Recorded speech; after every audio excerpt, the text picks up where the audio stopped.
All right, hello YouTube. Welcome to what is this? Second episode of April now. See, I can't keep track. This whole year has been helter skelter. I feel like it's like May almost. I guess it is almost May, but it feels like it's a May episode. So, but yeah, welcome to, which means it's a book club. Yeah, we're getting going further into Wizard and Glass. We're chugging along pretty quickly here through this story. So, although we are now surpassing our previous high with this episode, right? Wasn't the longest one before this is 25 episodes? we looked that up. I can look it up again. And this is 25 for this episode. So, but I mean, we knew this is going to happen as you look at these books, like even just looking at them sitting on your shelf, they get longer and longer. So that's going to be a natural. It's going to be occurrence. interesting when we get to Song of Susanna. That's a little bit shorter. That one's shorter, yeah. But then you go into the 7th book, and it's going to be quite girthy. we'll be here for a while, especially the rate we're going. Yes. Let's go ahead and hit the intro and get started. The Dark Tower by Stephen King. The man in black fled across the desert, and the gunslinger followed. Go then. There are other worlds than these. Death, but not for you, gunslinger. It's time we had our own palaver, I think, and it's going to take a while. And yet, dauntless, the slug horn to my lips I set, and blew. Child Roland to the Dark Tower came. We are content, one from many. Let the palaver begin.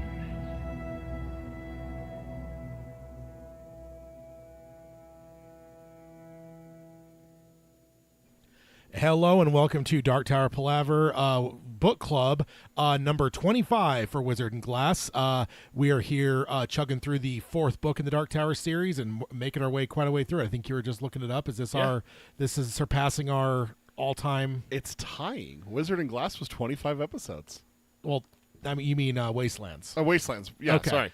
Okay. Wastelands Part 25 was the final. Was the final. Okay, so we're tying it right yeah. with this episode. So next month we will surpass it. We'll surpass it. All right. No, it's either way. But my name is Tad. And I'm Peter.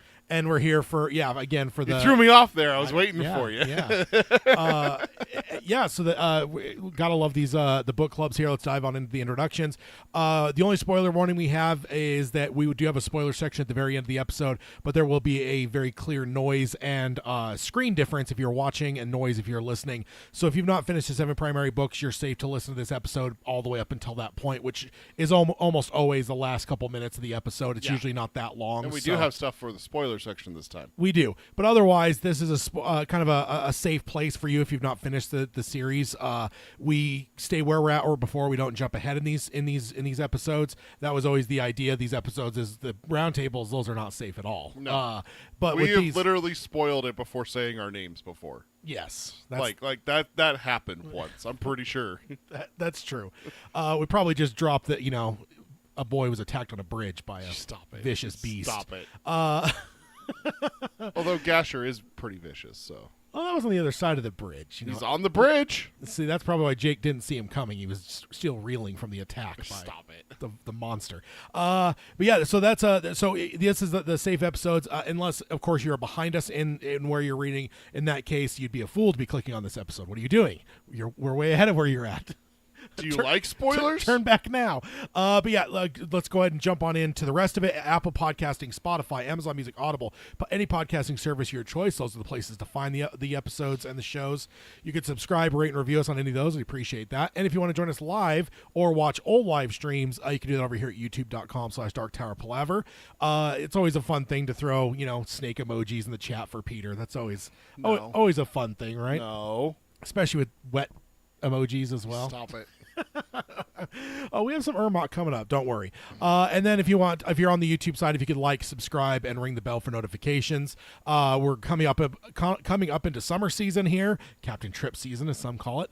And traditionally, there's always tends to be at least one time we have to move an episode for whatever it might be. So we'll to be informed on that, subscribe and ring the bell for notifications, because you'll get notified on that kind of stuff, as well as I usually try to always have at least a month's worth of episodes scheduled out in advance. But yeah, if there's ever any changes, I'll make sure to change them on YouTube first. A lot of times I'll shoot some stuff out on social media as well. But ultimately, for live stream people, I think those are the people that really care the most, because you're here live. The podcast people, I mean, you might just wonder like, hey, why is there not an episode in my feed when there should be? In that case, check our social media. We'll let you know if we move things. Yeah. But all those things are helpful to us, but it's also good to be an informed listener when it comes to our schedule and whatnot. Might as well throw it out there now that is actually going to happen in the first week of June. That June 7th episode is going to have to move. So we haven't decided which way we're going to do it, whether we're going to go a week early or a week later. So that's still up in the air. That'll be decided. So when we make that decision, Tad will move the episode, and you'll see that. But liking and when you subscribe and ring the bell with notifications, when we go live, you'll get a notification every time. Yeah. And if you want to like the video, if you do, mourn the loss of Ermot, go ahead and like the video to let us know that. And if you are a reasonable human being who thinks Ermot is disgusting, then please like the video. Oh, man. And then if you want to find the show notes, you do that at darktowerpalaver.com. There's no show notes for this episode, but that is the hub for all things Dark Tower Palaver. You can find links to all of our stuff over there. So that is kind of the central thing of our spokes, of all the Dark Tower Palaver spokes is there. Like, I guess that's the central hub. It's the Dark Tower. Indeed. So then if you want to support the show, you can do that at patreon.com/darktowerpalaver. There's a number of different levels there. All the levels get you access to our Discord server and our monthly hangouts. The biggest benefit to the higher things is you can co-host an episode with us, so that's a lot of fun. Then if you want to contact us, Peter can let you know the ways to do that. Best way to reach us is email. It's show@darktowerpalaver.com, and then you can find us on Threads or Instagram. It's Dark Tower Palaver, all one word, no spaces. We're not going to talk about what's in the chat. And then our Blue Sky is at darktowerpalaver.bsky.social. And then we're still on Twitter. It's at Dark Tower Pod. That's at Dark Tower POD. And then Facebook.com/Dark Tower Palaver will get you our Facebook page. And then go to tpublic.com/user/Dark Tower Palaver. Pick up hashtag Ted is Terrible sticker, a shirt, or a pillow, or the classic logo. If you're not into slander, this is the classic logo. This is the truth. Only in your mind. No. My daughter dropped a hashtag Ted is Terrible the other day at home. Just randomly. See, I'm not even there. I don't deserve it. You do. See, that's the kind of thing that happens here. But in the chat, Hail Baraki and Robert, and then we also got some snake emojis in the chat. I love that. Gross. Speaking of Ermot, we have some. I just almost said sonnets. What did I ask for? Haikus. That's the one. Got a couple haikus. For Ermot. The first one came from Unknown. That is how it was signed. So, Ermot lies breathless. No more slithering tricks here. Peace returns at last. Sounds about right. Ermot dies and peace returns. Yeah, that's. I love it. The other one, no name on this one. Silent coils now still. Shadowed fangs in moonlight fade. Rhea weeps alone. Well, at least Ermot's getting her wet one way or the other. Oh. Disgusting. You're gross. Oh. You're so gross. It's so good. As Hayden would say, yucky. It's my inner Stephen King, because we all know that Stephen King at his heart is still a 5-year-old that likes to be like, oh, look, here's a booger, and scare all the kids away. Like, that's just, King does that in so many of his books, and like even like more recent books, there's been times where it's like, dude, King, did you ever grow up? No, you didn't. That's why we love you. All right, so let's go ahead and jump on in. We are currently in part 3, which is titled Come Reap. Baraki says hashtag Tad is terrible, and I'm here for it. See, it's not slander, sir. It's the truth. Just embrace it. Heil Dirty Mike. So we're in, so Come Reap is the part 3's subtitle. So there's 4 parts. We are basically midway through, just past halfway point of this part. Part 3. Parts 2 and 3 both had 10 chapters, and at the end of this, we are going to be completing chapter 5. So we are now halfway there through this section, and then the fourth section's a lot smaller, so that one will be kind of more of a breeze. And we are currently again in chapter 5, like I said, which is titled Wizard's Rainbow, and we are picking up in subchapter 6. And where we left off, we basically had 2 palavers in the last episode. We had the boys finally meeting up with Susan and having kind of a palaver with the 4 of them. Yes. 4. You're getting confused because later on they talk about 5. Yeah, yes, I know exactly what's happening here. Well, also, they're in the graveyard. Also, our quartet as well. True. Is so 4 just seems like an unnatural number. But yes. So there's the 4 of them meeting in the graveyard, kind of laying all their cards on the table. Roland's revealing his full plan finally, and so we're also understanding the full plan. Yeah, and then, the reason for why he waited. Yeah. I mean, he was ultimately wrong, and he admits that as well. Like, the reason for waiting was wrong, but the fact that he waited is turning out to be good for them. Yeah. And then on the other side of it, we saw the coffin hunters meeting up and kind of revealing their plan, which is not making us feel good about our boys here, because it looks like the plan is quite dastardly, and it is going to leave our boys high and dry, and it looks like everyone's expecting Reap to be the day that it moves, and it sounds like they're moving a day early. So the coffin hunters are right. So yeah, this is kind of like we finally got our like it was starting to stack up pretty negative for our boys. And then like there was a number of things, right? There was dissension amongst the ranks. There's a lot of stuff. Some of that's getting resolved, and it was starting to get to the point where it's like, okay, cool, we're finally working together. We got the 4 of them meeting, but then on top, then we get the other side where King's like, oh, you're starting to feel better about yourself? Let me go ahead and add some reasons. Let me just pull that rug right out from under you. Yeah, exactly. So that is where we left off, and now we are jumping on into subchapter 6. Let's see. I got 6, right? Yes. Okay. I thought so. I started to doubt myself. So they talked for another 20 minutes, refining the plan very little. They all seem to understand that planning too much is a way to freeze when things change suddenly. Ka had carried them into this. Maybe they can count. It was best to count on Ka and their own courage to sweep them out of it. This reminds me of a classic Mike Tyson quote: "Everybody has a plan until they get punched in the face." And I think that's a truism in all warfare too.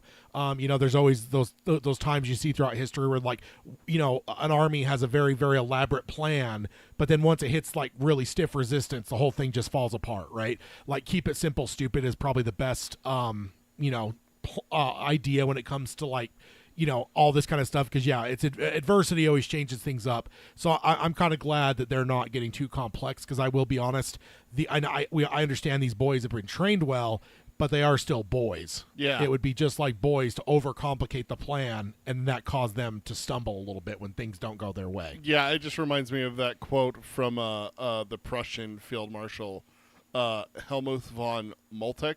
No plan survives first contact with the enemy. Yeah, that's the other one. Yeah, that's the one. Your Mike Tyson quote. When I saw that in the notes, I was like, that reminds me, and I just went and looked it up. Yeah, that's the one that I was thinking of. Because it's like the military. Because those the hardcore history podcast that we listen to, I think talks about it at some point. Yeah. So, and I think part of it is, like, as one that's a habitual overthinker.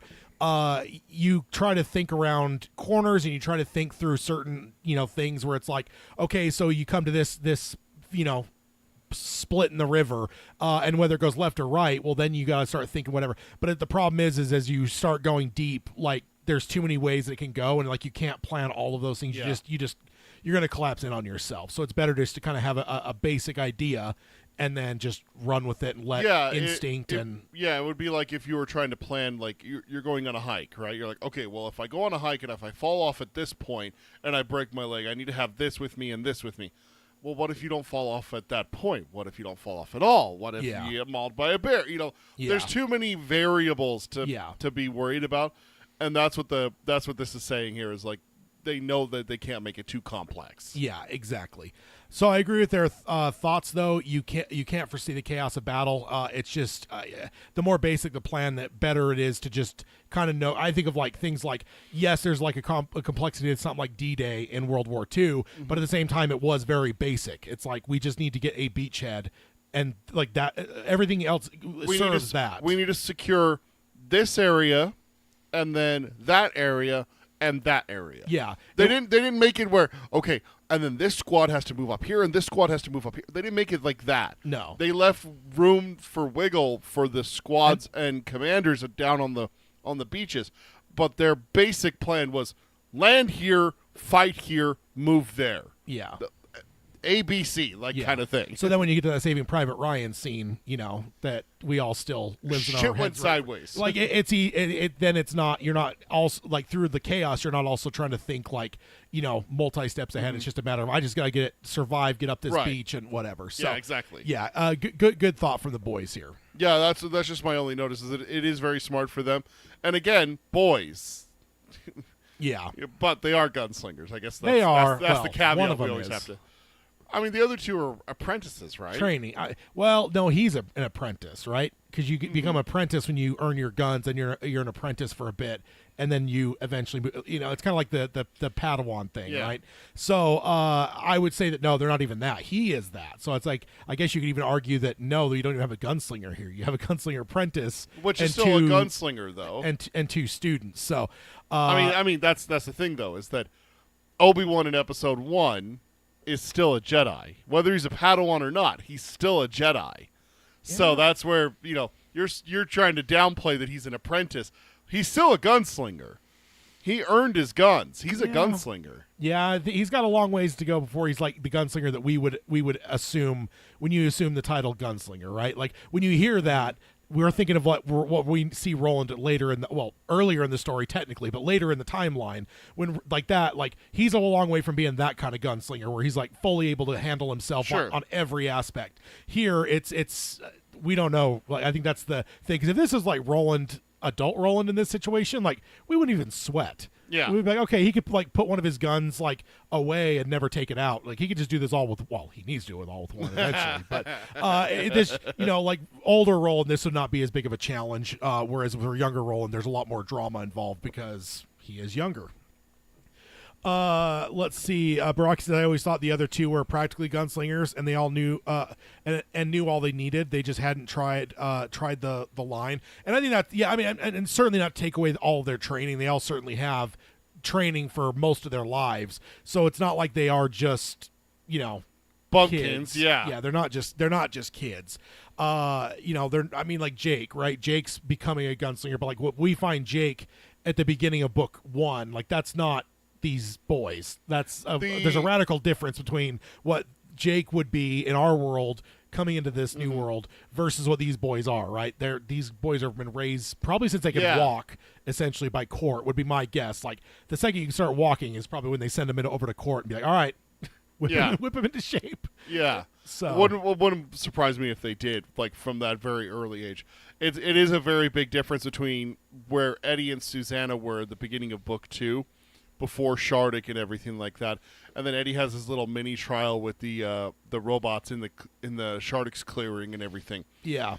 Before that, you kind of look at Cuthbert and Alan and Eddie and Susanna and go, oh, they're kind of in the same place, and it's like, are they? Because Eddie and Susanna maybe have been with Roland for a month or two. Cuthbert and Alan have been with Van A, Court, their fathers, Roland, all their other trainees and everything like that their entire life. Yeah. So I would say the only thing that I would give to Eddie and Susanna is they are adults that have lived lives that give them some experience that is going to enlighten them more. Like all of us have scars as older people that, you look at like a 10-year-old, 12-year-old, 14-year-old kid, like they just don't have it. They don't know. There's the hard knocks elements aren't there. They have to go through that first trial. Yeah. And while Eddie and Susanna, to your point, haven't gone through the particular gunslinger trial, they have gone through life's trials. And then ultimately had some pretty gnarly challenges that Roland put them through, right? That's true. So, yeah, indeed. So moving on, Cuthbert was reluctant to involve Sheemie, but eventually went along. His role would be minimal, though not exactly low risk, which that doesn't sound fun. Because that's the other thing too, is like I think the first time I read this, I think I completely like missed that Sheemie was a child. Like, I mean, of course he's got the mind of a child, but I don't know why. I just, maybe it's the Tom Cullen in my head, but I just, not that I pictured him like being in his 40s like Tom Cullen. You pictured like a 20-year-old? Yeah, 20 to 30-year-old, but like with the mind of a 5-year-old. Like, that just, I think the first time reading it for some weird reason, that's what I grasped. So it wasn't until much later they realized, like, oh shit, no, this is like a child. Yeah, like they talk to him like he's a child and everything like that, but Coral really kind of opens our eyes that she's like, hey, a boy at the fair. Yeah. Like, yeah, he's still a kid. You know, he's not a full-grown adult. Yeah. No matter where his mind's at. Yeah. So Roland had agreed to take the boy with them when they left Magus for good. A party of 5 was as good as a party of 4, Roland had said. Bert told Susan either one of the two of them should be the one to talk to him, and Susan said that she would. Cuthbert told her to make sure he understands not to tell Coral a word. And it's not that she was the mayor's sister, but that he just didn't trust that bitch. Susan tells them that her aunt had told her that Coral was with Jonas. She then pities Cordelia for this had probably been the worst summer of her life, and fall wouldn't be much better. I love that Cuthbert has a soft spot for Sheemie. That's just, I don't know, like, I think there's an element of like the Traveler's Rest. You could easily look at that and just be like, you're just looking out for the little guy. Not necessarily that you care about him as much, but he's just doing the right thing. Just doing the right thing. But it's like, it's grown beyond that to where like you could see there's a true affection for Sheemie from Cuthbert, which is good. I think it's not just one way either. It goes both ways. Yeah. So this is King's way of showing that it goes from Cuthbert to Sheemie, but also we've seen it before where Sheemie is called Cuthbert his best friend. Yeah, he has like pure adoration for him, which would be understandable, right? He saved his life and stuff. So, but to see like him, I guess, having that for Sheemie as well is cool. It's kind of it's a good reflection on Cuthbert's character for sure. Yeah. Do you think Eddie would have been best buddies with Sheemie as well? I think so, because I think Eddie showed the softness. I mean, wasn't he one of the ones early on arguing about leaving the old people at River Crossing? Like, eventually he realizes Roland's point, and he speaks to... No, it's Jake who wants to stay. Eddie is the one that convinces him, no, we would move on. But even before, like, the final, like, discussion, I want to say he was, like, you know, really wanting to help them. He doesn't want to stay. He just says that it's fucked up that they have to move on. Yeah. And he volunteers to help early on, like, during all of it and stuff. Yeah. So I think Eddie definitely has a warmth to him, you know, that, I don't know, is easy to not have, I think, with a lot of people. I saw a quote the other day there. It's like, the people who are the nicest on the outside tend to be some of the most vile people, and the people who appear to be rough around the edges a lot of times have like the kindest hearts. Yeah. I think that's what you would get with Eddie, is what that quote's saying. Eddie looks like a junkie. Eddie, you know, is rough around the edges and everything like that. Yeah. But when you get down to it, he is just a sweetheart at his heart. Yeah. And then Baraki says, there's more to being a gunslinger than skills. It's also about heart. When Eddie fought naked at Balazar's, Roland knew he was of the white.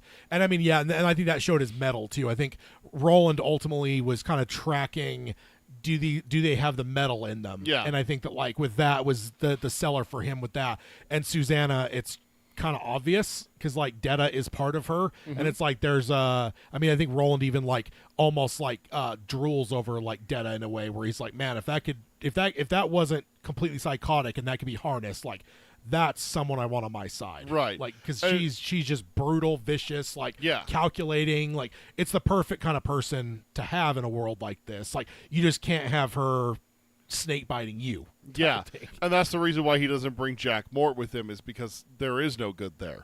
There is no redeeming for him, and there's no metal either. Like Baraki's saying, he's a coward. Like, just think of like, you know, it just the levels he goes to hide himself. Like, he's not.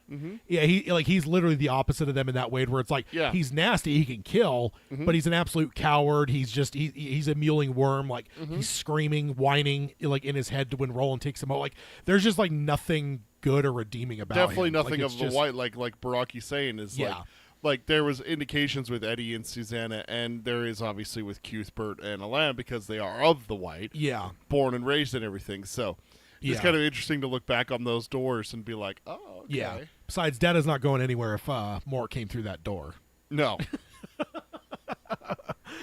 In fact, Detta might just take full control over the body, and we'd never see anyone else again if Mort were part of the team. So, and he wouldn't last long. What do you think? 2 minutes, 3 minutes on the beach? If he actually came through the door. Oh, dude, Detta would knock him out and drag him down to below the low surf line and just leave him.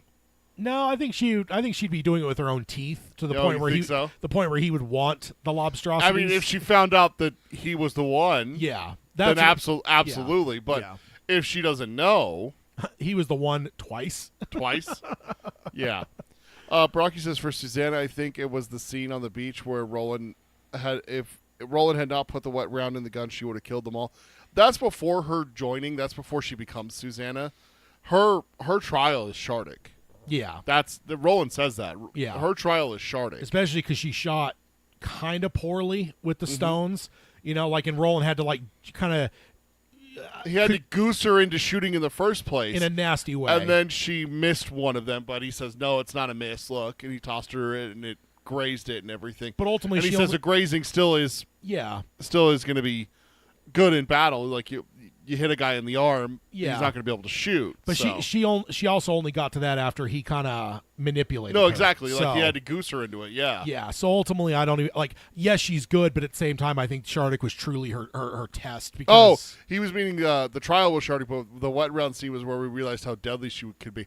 We realized how deadly she was that night that he the wet rounds where Eddie fell asleep. Absolutely 100%. Oh yeah, I got it. Yeah. Yeah. Good call.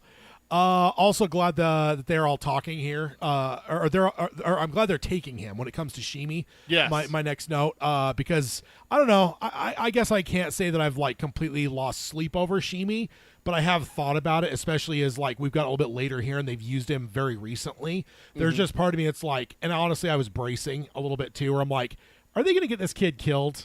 You know, and it's not exactly what King would do. So the fact that they're like, you know, Cuthbert's there to kind of like stump for him, where it's like, no, we're not putting this kid in danger. And then on top of that, no matter how much we use him and how low risk it might be, although there's not zero risk, we got to take him with us, you know. And I also love Roland's reaction. 5's as good as 4. Doesn't that just sound like something your dad would have said? Like, I feel like most dads, you know, like, if it's like you're on a road trip and it's not much different. Yeah, it's like, oh, can a friend come? Oh yeah, we got extra seats. Like, it just sounds like. Can 2 friends come? Yeah, we got another seat too. That's fine.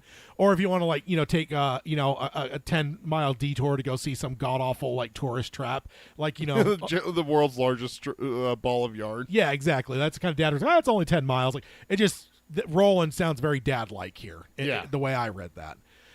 Very good sense from Cuthbert on Coral. Even before Susan tells them that she's attached to Jonas, he doesn't like her. And it's not even the mayor's sister thing. There's something about her that rubs him wrong. So 2 points for Cuthbert. Got a good read there. He's going to find out here in just a second. I mean, he just did, right? That Susan just said it. So, but good on him. Good read from Cuthbert there. And then good on Susan for having any pity on her aunt. She is a better person than I. Yeah, at this point I would have been washing my hands of her. Like, I'm done with you. Oh, she's so terrible. Oh man. And then just to pity her. I mean, I guess it's blood and it's family, but like, I don't care. I really don't.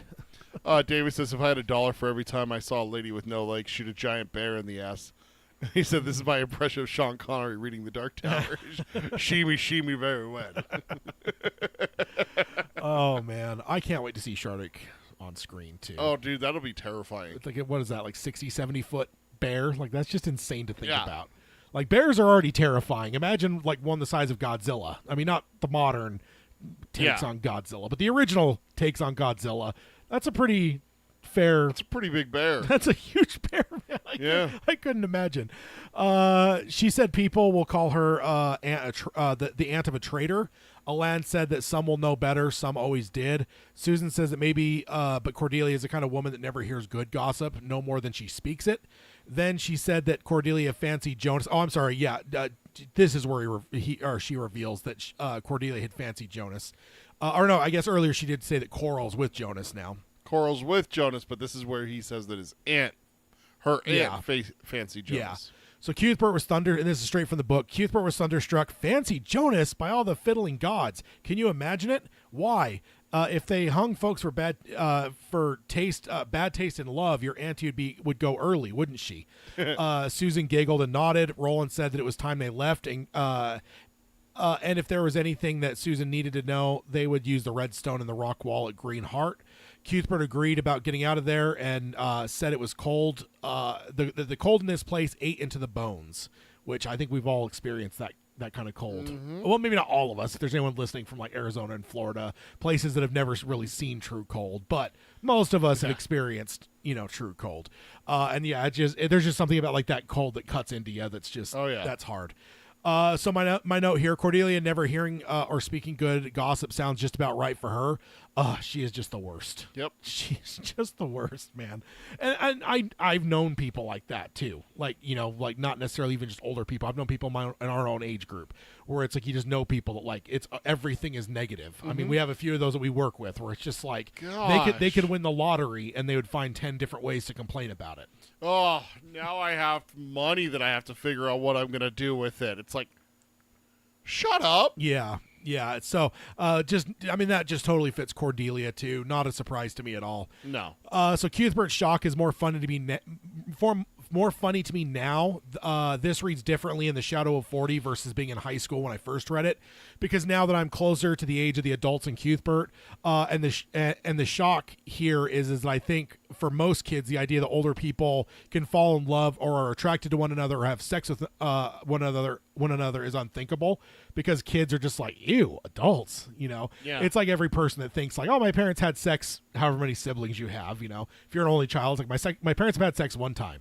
That's it. That's all we have proof of. I have two sisters, therefore my parents had sex exactly three times. 3 times, exactly. But now, being closer to 40, now it's just like, no, of course it's reality that, people fall in love in their 40s, 50s, 60s, 70s. But I just love reading Cuthbert's reaction because, again, he's a 14-year-old. Yeah. So it's like how he would see it is just, it's almost unthinkable, right? It's like, how could two older people be attracted to each other? Like, what? Well, I think he's mostly flabbergasted that anyone, let alone two women, could be attracted to Jonas. Yeah. That's the thing for him, is that it's Jonas that's really kind of like, look, that old crusty thing? But then again, he's seen more of the real Jonas. And, like, honestly, have our boys really seen the polished Jonas? Like, I can't even remember if we had a scene at, like, the welcome dinner where they really cross paths with him as, like, the dressed up Jonas that was like acting all prim and proper to everyone, like, because we've seen both sides. They saw it, but maybe they didn't go and like from afar. Yeah, but they wouldn't have seen. I mean, maybe they were introduced to him and chatted with him a little bit, but it's not like they sat down and had life discussions and philosophy debates and everything. Yeah, because we've both given Jonas props over the course of his book club about how he's able to perfectly maintain both being the evil bastard that he is, but also he could like put on a face and go to like the higher ups and smooth the. Well, then also there's the scene where he takes Cordelia and listens to her problems, and he's Uncle Jonas there, and he's like, "Tell me all, dear, what's wrong?" Yeah, exactly. So he's definitely good at it. So maybe our boys haven't seen that as much, or they've seen enough of the real Jonas to like not credit any of that. So it's just like, how can anyone like that guy? Type thing. So, and that's where they're kind of blinded, because that's one of the things that teenagers do, is that they look at someone and they see actions and they go, well, that guy's a piece of shit. How can anyone like him? And it's like, well, you see that, but everyone else sees proper bank manager, not the guy who, threw a rock at your dog kind of guy, you know? They don't see that aspect of him, and that's what Jonas is. Kind of like Greg Stilson. Yeah, exactly. A lot of people didn't see what we saw as readers, right?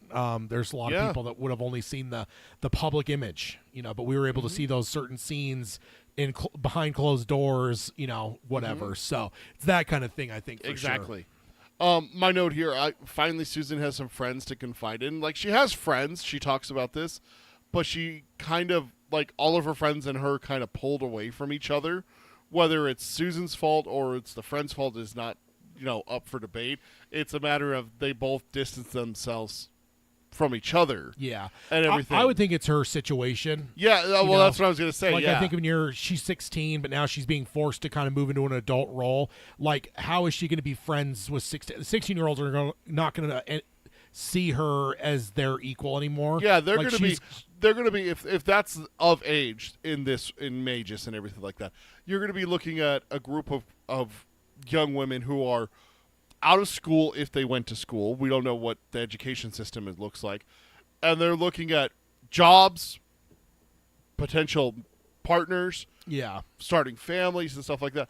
Meanwhile, Susan's going down a different path where she's becoming the mayor's ghillie. Yeah. So, but I mean, some of them might even still be kind of in more of a childlike manner, where it's like suddenly, it's still like learning stuff. Yeah, it's not just like high school girl gossip, because now it's like, well, no, you're like about to go marry the mayor.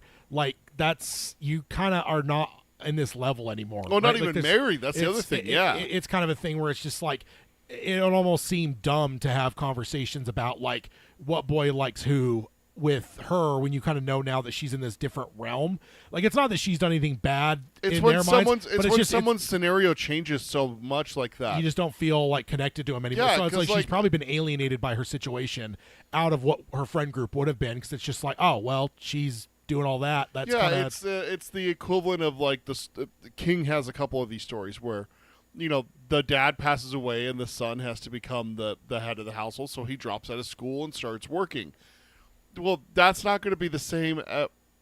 He's not going to be the same person that he was when he was going to high school with his friends. Yeah. So his high school friends and him are going to separate, and they start going their separate. We had this. Yeah. We had this when we were in high school. There was the group of us, me and you were some of them that had jobs. Yeah. And then there was the other ones who were still too immature, too spoiled, or whatever reason, they didn't want to work. Yeah. A lot of times they also didn't have any money. Me and you, we'd go see movies. We'd go paintballing. We'd go do this. We'd go do that. We'd go to the movies. Yeah. Like the movie store and buy DVDs and stuff like that. Yeah. And we'd have friends that would be like, no, I don't have any money. It's like, okay.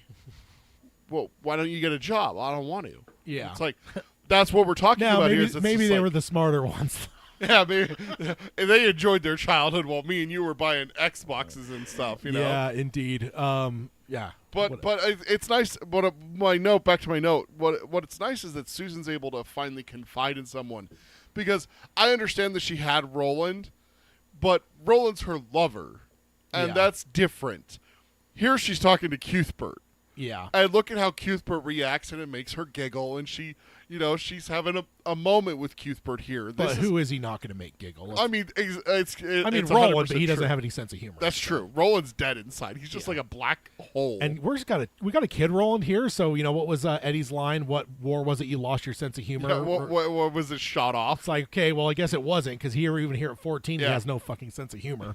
I mean, we have seen him smile and stuff. We've seen some elements that show us like, okay, this younger Roland, but even here, like, there's no sense of humor. Like, Baraki says he's had a job since he was 17. Yeah, exactly. Yeah. But yeah, it's a good wholesome moment here that I kind of wanted to like really like notate that Susan's able to confide in people, and the way that Cuthbert reacts is just like it tickles my fancy, it tickles her fancy. So I wanted to highlight that moment for her. Yeah, and nothing's funner than hanging out in a graveyard. Oh right, yeah, sure. So hanging people for bad taste is not normally something I would support, but if Cordelia be the first to go, I might have to rethink things. Dad. I really hate Cordelia, man. I know you do, but if we're hanging people for bad taste, I know you don't agree with some of my tastes, so I'm worried that I'd be next. You'd probably be pretty early on, and you would admit it, too. If Tad's setting the bar, I'd be like second, probably. Right behind Cordelia. Oh, well, even you would admit some of your choices have been quite dubious. Oh, my choice. Oh, those choices. Yes. So absolutely. We'll see about getting you a pardon. But I balanced it out by my wife, so it's okay. Yeah. We'll not go back to 20-something year ago mistakes.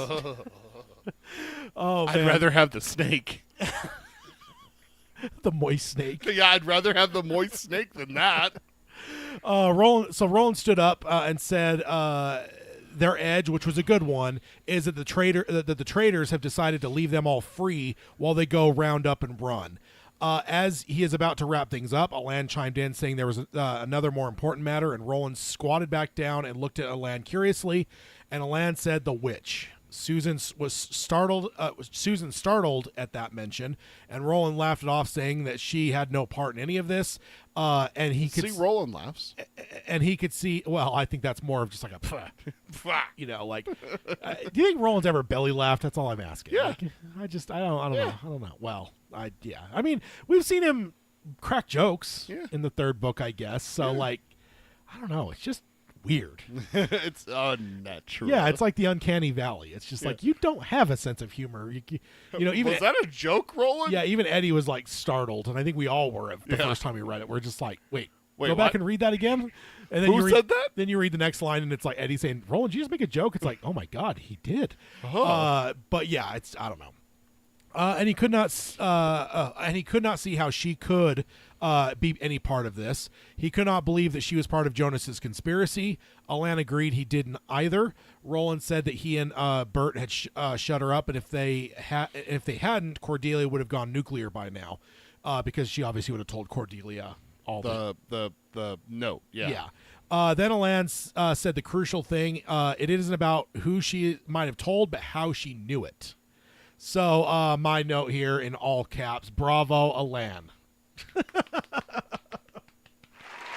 Alan.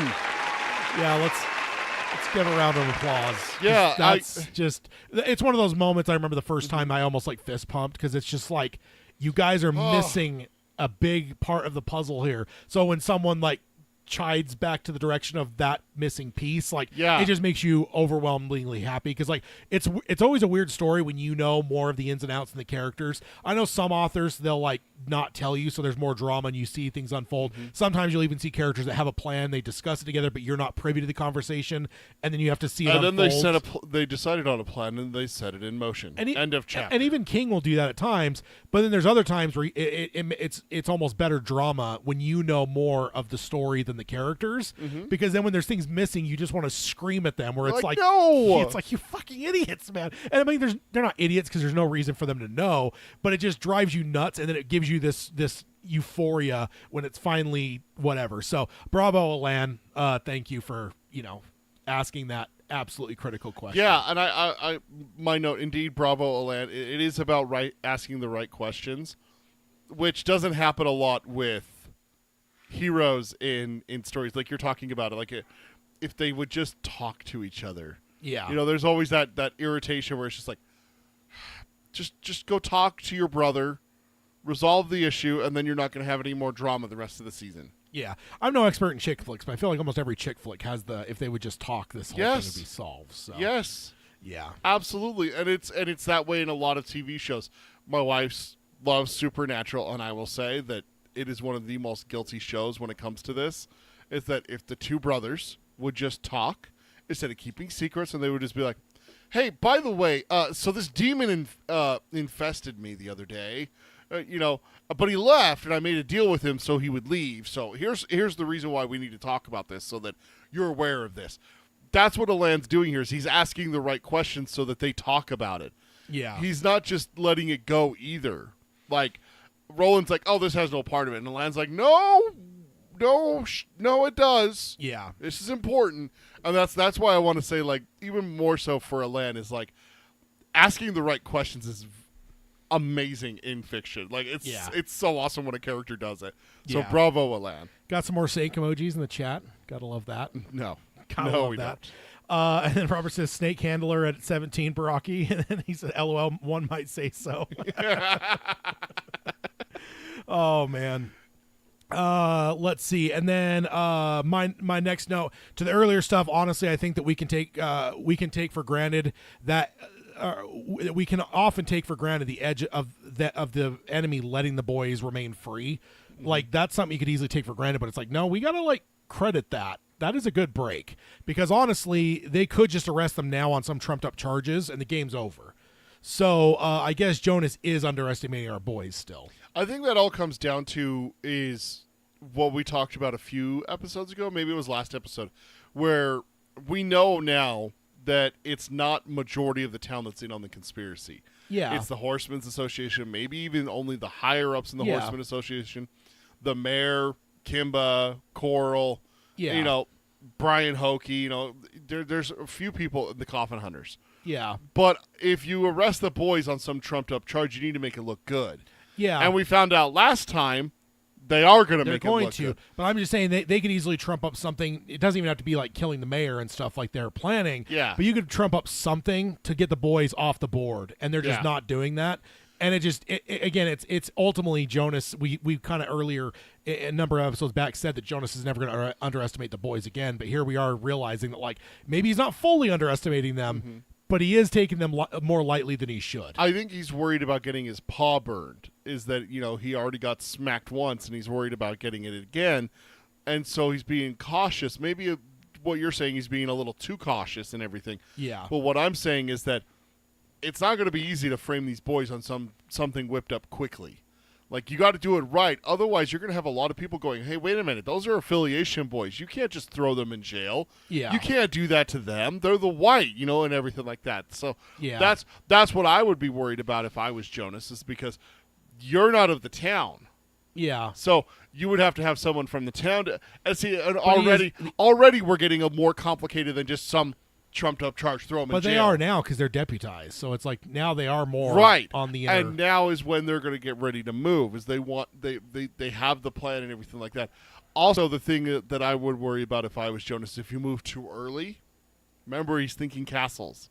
Yeah. If you're the first one that moves and you move too early, you're exposed. Yeah. He couldn't move until Latigo's men arrived. He couldn't do anything. The tankers can't move. Yeah. But I mean, even like right now, right? We're going to find out during the course of this episode, so it's not a spoiler to say we're a week away from Reap. And all I'm saying is this could be a point that you could now take the boys off the board in a certain way. I mean, I guess that kind of leaves you in a spot where you don't have a fall guy for killing the mayor and stuff. Right. But ultimately, like, you are underestimating them by keeping them on the board with everything that's going. Like, I don't know. They're just. I feel like. I mean, I don't know. It just. I think it's just. I think Jonas recognizes that there is no good way to move early when he has this plan where all of his ducks in a row, everything lines up perfectly. So why not wait for that? Yeah. And I think that's what he came up with before he was deputized, is that he's like, I got to come up with a way with dealing with these boys. We are going to kill them. Yeah. Like, Jonas said that the night of the confrontation of the Traveler's Rest. Yeah. He's like, they're going to die. And you know what? I will give him credit because the defiling of their living space was to draw them out exactly. and kill them. And maybe that's what he was trying to frame them, is that they come after him. Well, I think the plan ultimately about framing them is a new one. Because if he expected them to just come right out against him and kill him, they would have just massacred them. Yeah, they would have massacred him, and it's like, look, they're crazy. They came after me for no fucking reason. Why? Yeah. Me? So it makes me wonder then if the plan still would have included killing the mayor and stuff, or if that's just kind of a thing.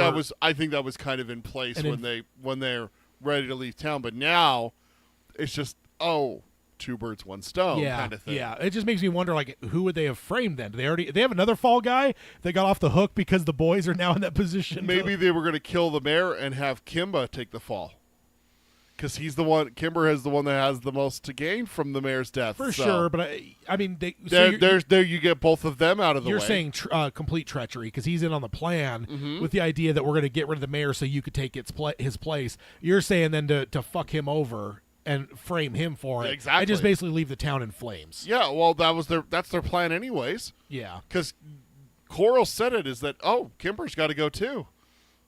Yeah. So it's like, both of them got to go. So maybe the original plan was he's the fall guy. It could be, yeah. I mean, who is it going to be? Jonas? It's not going to be one of the coffin hunters, right? Yeah. So someone from town makes the most logical sense. Yeah. Maybe what's his name from the Horsemen's Association? Maybe one of them. Yeah. I mean, you see it all the time with bad guys, right? Like, they come into a town or they come onto a planet or wherever, and they're like, all right, do our bidding. Lando Calrissian, right? The perfect example is Lando Calrissian. Vader comes in and he's like, hey, I'm doing this, and you're going to help me. And he's like, okay, if I do this, you're going to give me the girl and Chewbacca. You're just going to take Han. Give me the girl and the dog. Yeah. Shut up. Don't you call him that. Don't you call him that. He is a dog. No, he's not. And then Vader changes it on him. And it's and they always act so surprised, too. It's like, what? The bad guy was a bad guy? Yeah. How dare they? Yeah, the criminal ripped me off? That's weird. What? Going on here. Susan said immediately that it was pink. Or I'm sorry, did I just... David, hold on real fast. David said, Mister, I've never double-crossed an employer before. Kimba's not his employer. Farson's his employer. Yeah. Kimber is basically the same level of employee as Jonas. That's why I'm saying Kimba makes the most sense to me as a fall guy, because he doesn't want to share with him. Yeah, indeed. So Susan said immediately that it was pink, her hands touching her hair that she had cut. Alan asked what was pink. She answered the moon and shook her head and said she didn't know what she was talking about. Roland collapsed from his hunkers and fell to a full sit. She asked him if he's all right. He looked like he was trying not to faint. Roland said, "Dear God, it can't be true." He looked at Cuthbert, whose face was completely washed of any humor. His face was now ruthless and calculating. That is to say, his mother would likely not have recognized or would not have wanted to. That's a fun thought for Cuthbert. So then I got a direct quote from the book. Pink, Cuthbert said, "Isn't that interesting? The same word your father happened to mention just before we left, Roland, wasn't it? He warned us about the pink one. We thought it was a joke. Almost." Alan's eyes flew wide open and blurted out, "Oh, fuck," and clapped his hand over his mouth when he realized he had said it in mixed company, and his cheeks flamed red. She hardly noticed and asked Roland what it was he knew, and then emphatically told him to tell her twice. She says it 2 times in a row there. So, so that's, let me pause for a note here. God, I love this kind of thing when our characters begin to catch on to something that we already know. You just cheer for it, for them to get to the bottom of it, especially because we know this is kind of a big piece of the puzzle too. Maybe one of the biggest pieces of the puzzle. So, we're getting close here, because it was starting to look like they were going to adjourn here, and it's like, God damn it. They were so close. Yeah. So we're on the right path here. So. Alan cussing in front of Susan and his embarrassment. It's just so wholesome. It makes me giggle thinking about it. Like oh fuck, oops. Yeah. Like the embarrassment with it. Yeah. Let's see. Barakiel says, "I bet a lot more than those are aware of it, but chose not to get involved." About the town. Yeah. There's probably more that are maybe maybe even slightly knowing, but they're not gonna I don't know. Yeah, it's kind of not my pig, not my farm. Yeah, exactly. And then Robert says, "Yeah, what's the World War II quote about when good men do nothing, evil wins?" So yeah, that's definitely a good classic quote there. Let's see. So Cuthbert being totally without humor sounds terrifying. Honestly, I can't wait to see this moment from an actor on screen. They have spent the whole season being jovial and good-humored Cuthbert. Sure, there is anger with Roland, but really, what's the difference between anger and humor? They're both high emotions, right? Yeah. So, they're both high and charged emotions, but then to have an actor go totally cold and calculating will be something to see, I think, for sure. So, and I can't even imagine, to be honest, because I feel like we all have a picture of Cuthbert in our mind, and I think he's always smiling. So to see him just be completely cold and calculating in our head, it doesn't compute. To be like Roland. Yeah, exactly. I've also always wondered how Steve knew about the pink one might be in the area. It's kind of an interesting information network as a gunslinger, right? They have intel. But so I don't know. It's just kind of a weird thing to know. Because ultimately this is a very different world than ours, so it's not information travels as fast as it does in our world. So it's just kind of how do you know to tell your kids that in this region they might run into the pink one? It's just kind of an interesting thing, and sadly one we don't ever really get any clarity on. Oh, we actually do in the next subchapter. I'll clarify it. It's my subchapter. No, wait, is it? Yeah, it's the next one. I don't know if we full on get an idea about whatever. I say it later too in one of my notes. It's next subchapter. Yeah, I mean we get a slight A, but ultimately we don't know. I don't know. There's just it's very strange. Yeah. Roland said he would like to hypnotize her again, and he would like to do it now before they muddied her memories more with new information. While she was talking, he had reached into his pocket and pulled out a shell and danced it across his fingers. Her eyes went to it like steel to a magnet. He asked her permission, and she gave it. Bert marveled that she went down like a stone. Roland said that she had been hypnotized before, probably by Rhea. He asked if she heard him, and she did. He told her to hear another voice as well and beckoned to Alan. If anyone here were to break the block in her mind, it would be him.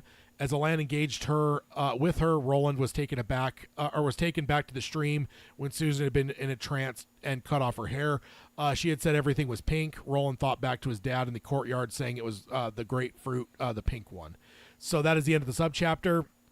My last note here, or my second to last note here, it is a good call to hypnotize her quickly before adding to their own knowledge to her. That could easily get her to fill in blanks with their information that ultimately wasn't there. It could lead them astray type thing, right? It's kind of like, when you start to fill in blanks, like our mind has that weird way of connecting dots sometimes, and it's like, so if you add information there, suddenly you're polluting everything that she's got. Yeah, when you're investigating a crime as a police officer, you walk up and say, hey, so what happened? You don't walk up and say, hey, so who shot the guy down the street? Yeah, exactly. You don't give them details when you ask a question. You ask a vague question and let them tell you it. And that's what Roland's doing here, is he's stopping it before they fill in too many of the gaps for her, where she can put stuff in. That's what you're saying is how smart that is. Yeah. My note here, I love the whole, oh my God, she's been hypnotized before, and then it like leaves trace. There's a thing like that in Harry Potter at one point where it's like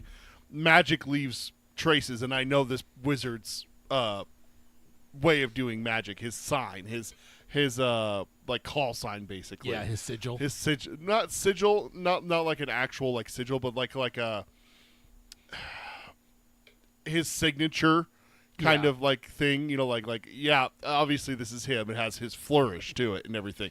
So that's kind of what a little bit what it reminds me of. But I like the whole like, oh God, she has been hypnotized before. Look at this. Yeah. So like kind of like supporting Alan here, like no, let's do this. And Roland knows it because he's hypnotized her before too. Yeah. So yeah, exactly.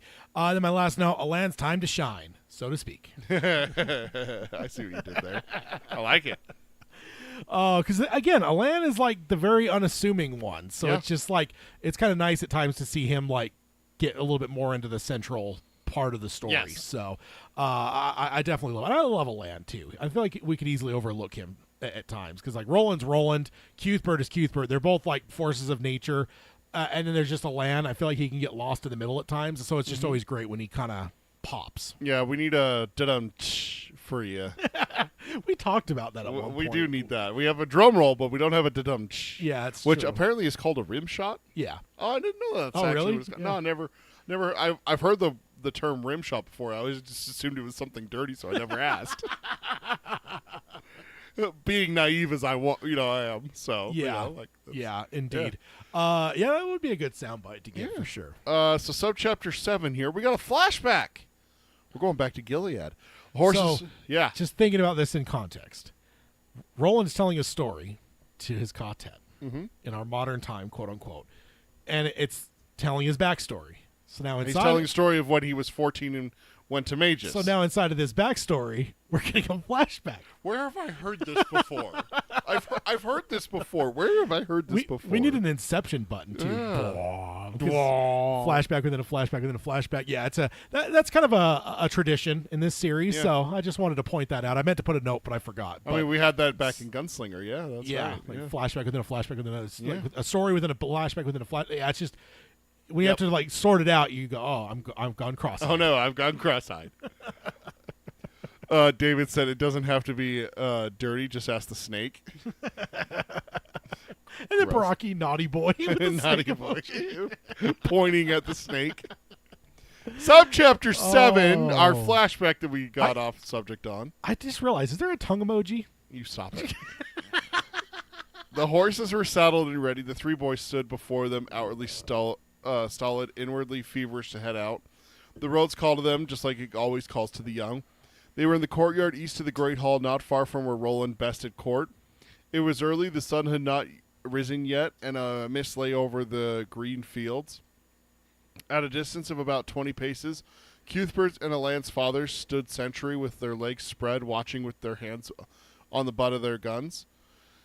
It was unlikely that Martin would try an attack here, but not entirely out of the question. Roland's father was the only one to speak to them as they mounted up and to begin their ride east to Magus. He tells them one last thing is to watch for a bend of the rainbow, the wizard's rainbow, specifically the grapefruit, by which he means the pink one.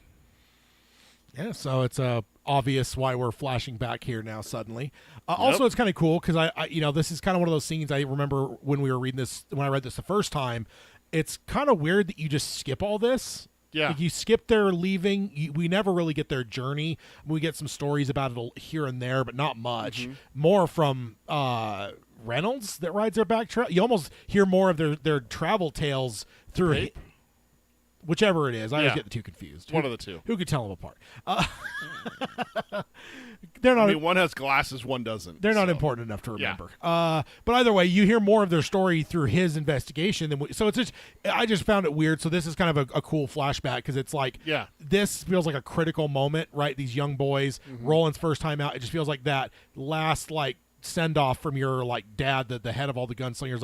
It feels like that's a big moment, and sometimes in movies that happens where it's like a big moment you don't see, and it's like, how are you skipping that? So I'm just glad we're circling back to it because it just feels like a big moment that if this weren't here, it would be one of those things I'd probably nitpick this book where it's kind of seems weird that we didn't get their goodbye, their journey, we're just suddenly the showdown, all that kind of stuff, and then the shit with his dad, and then suddenly he's in Magus. It just feels weird. Wait, what happened in between? Yeah, it's you're telling me there's not one story. But it is kind of a storytelling, I don't want to call it a trick, but a good way of telling tactic, a story. For sure, yes. Because if we had this chapter, the subchapter earlier, it doesn't mean as much. It would have deleted a lot of mystery. Yeah, and it would have been like, oh, okay, that's what that is. You know, for sure. With Rhea and the grapefruit. So I just remember reading the first time, just kind of almost being excited that we're finally getting back to this because it's I did remember the first time reading it, just being like, man, we just jumped over a lot of story. And sometimes lesser storytellers do that, and they just jump over good chunks of the story, and they just never come back to it, and it's just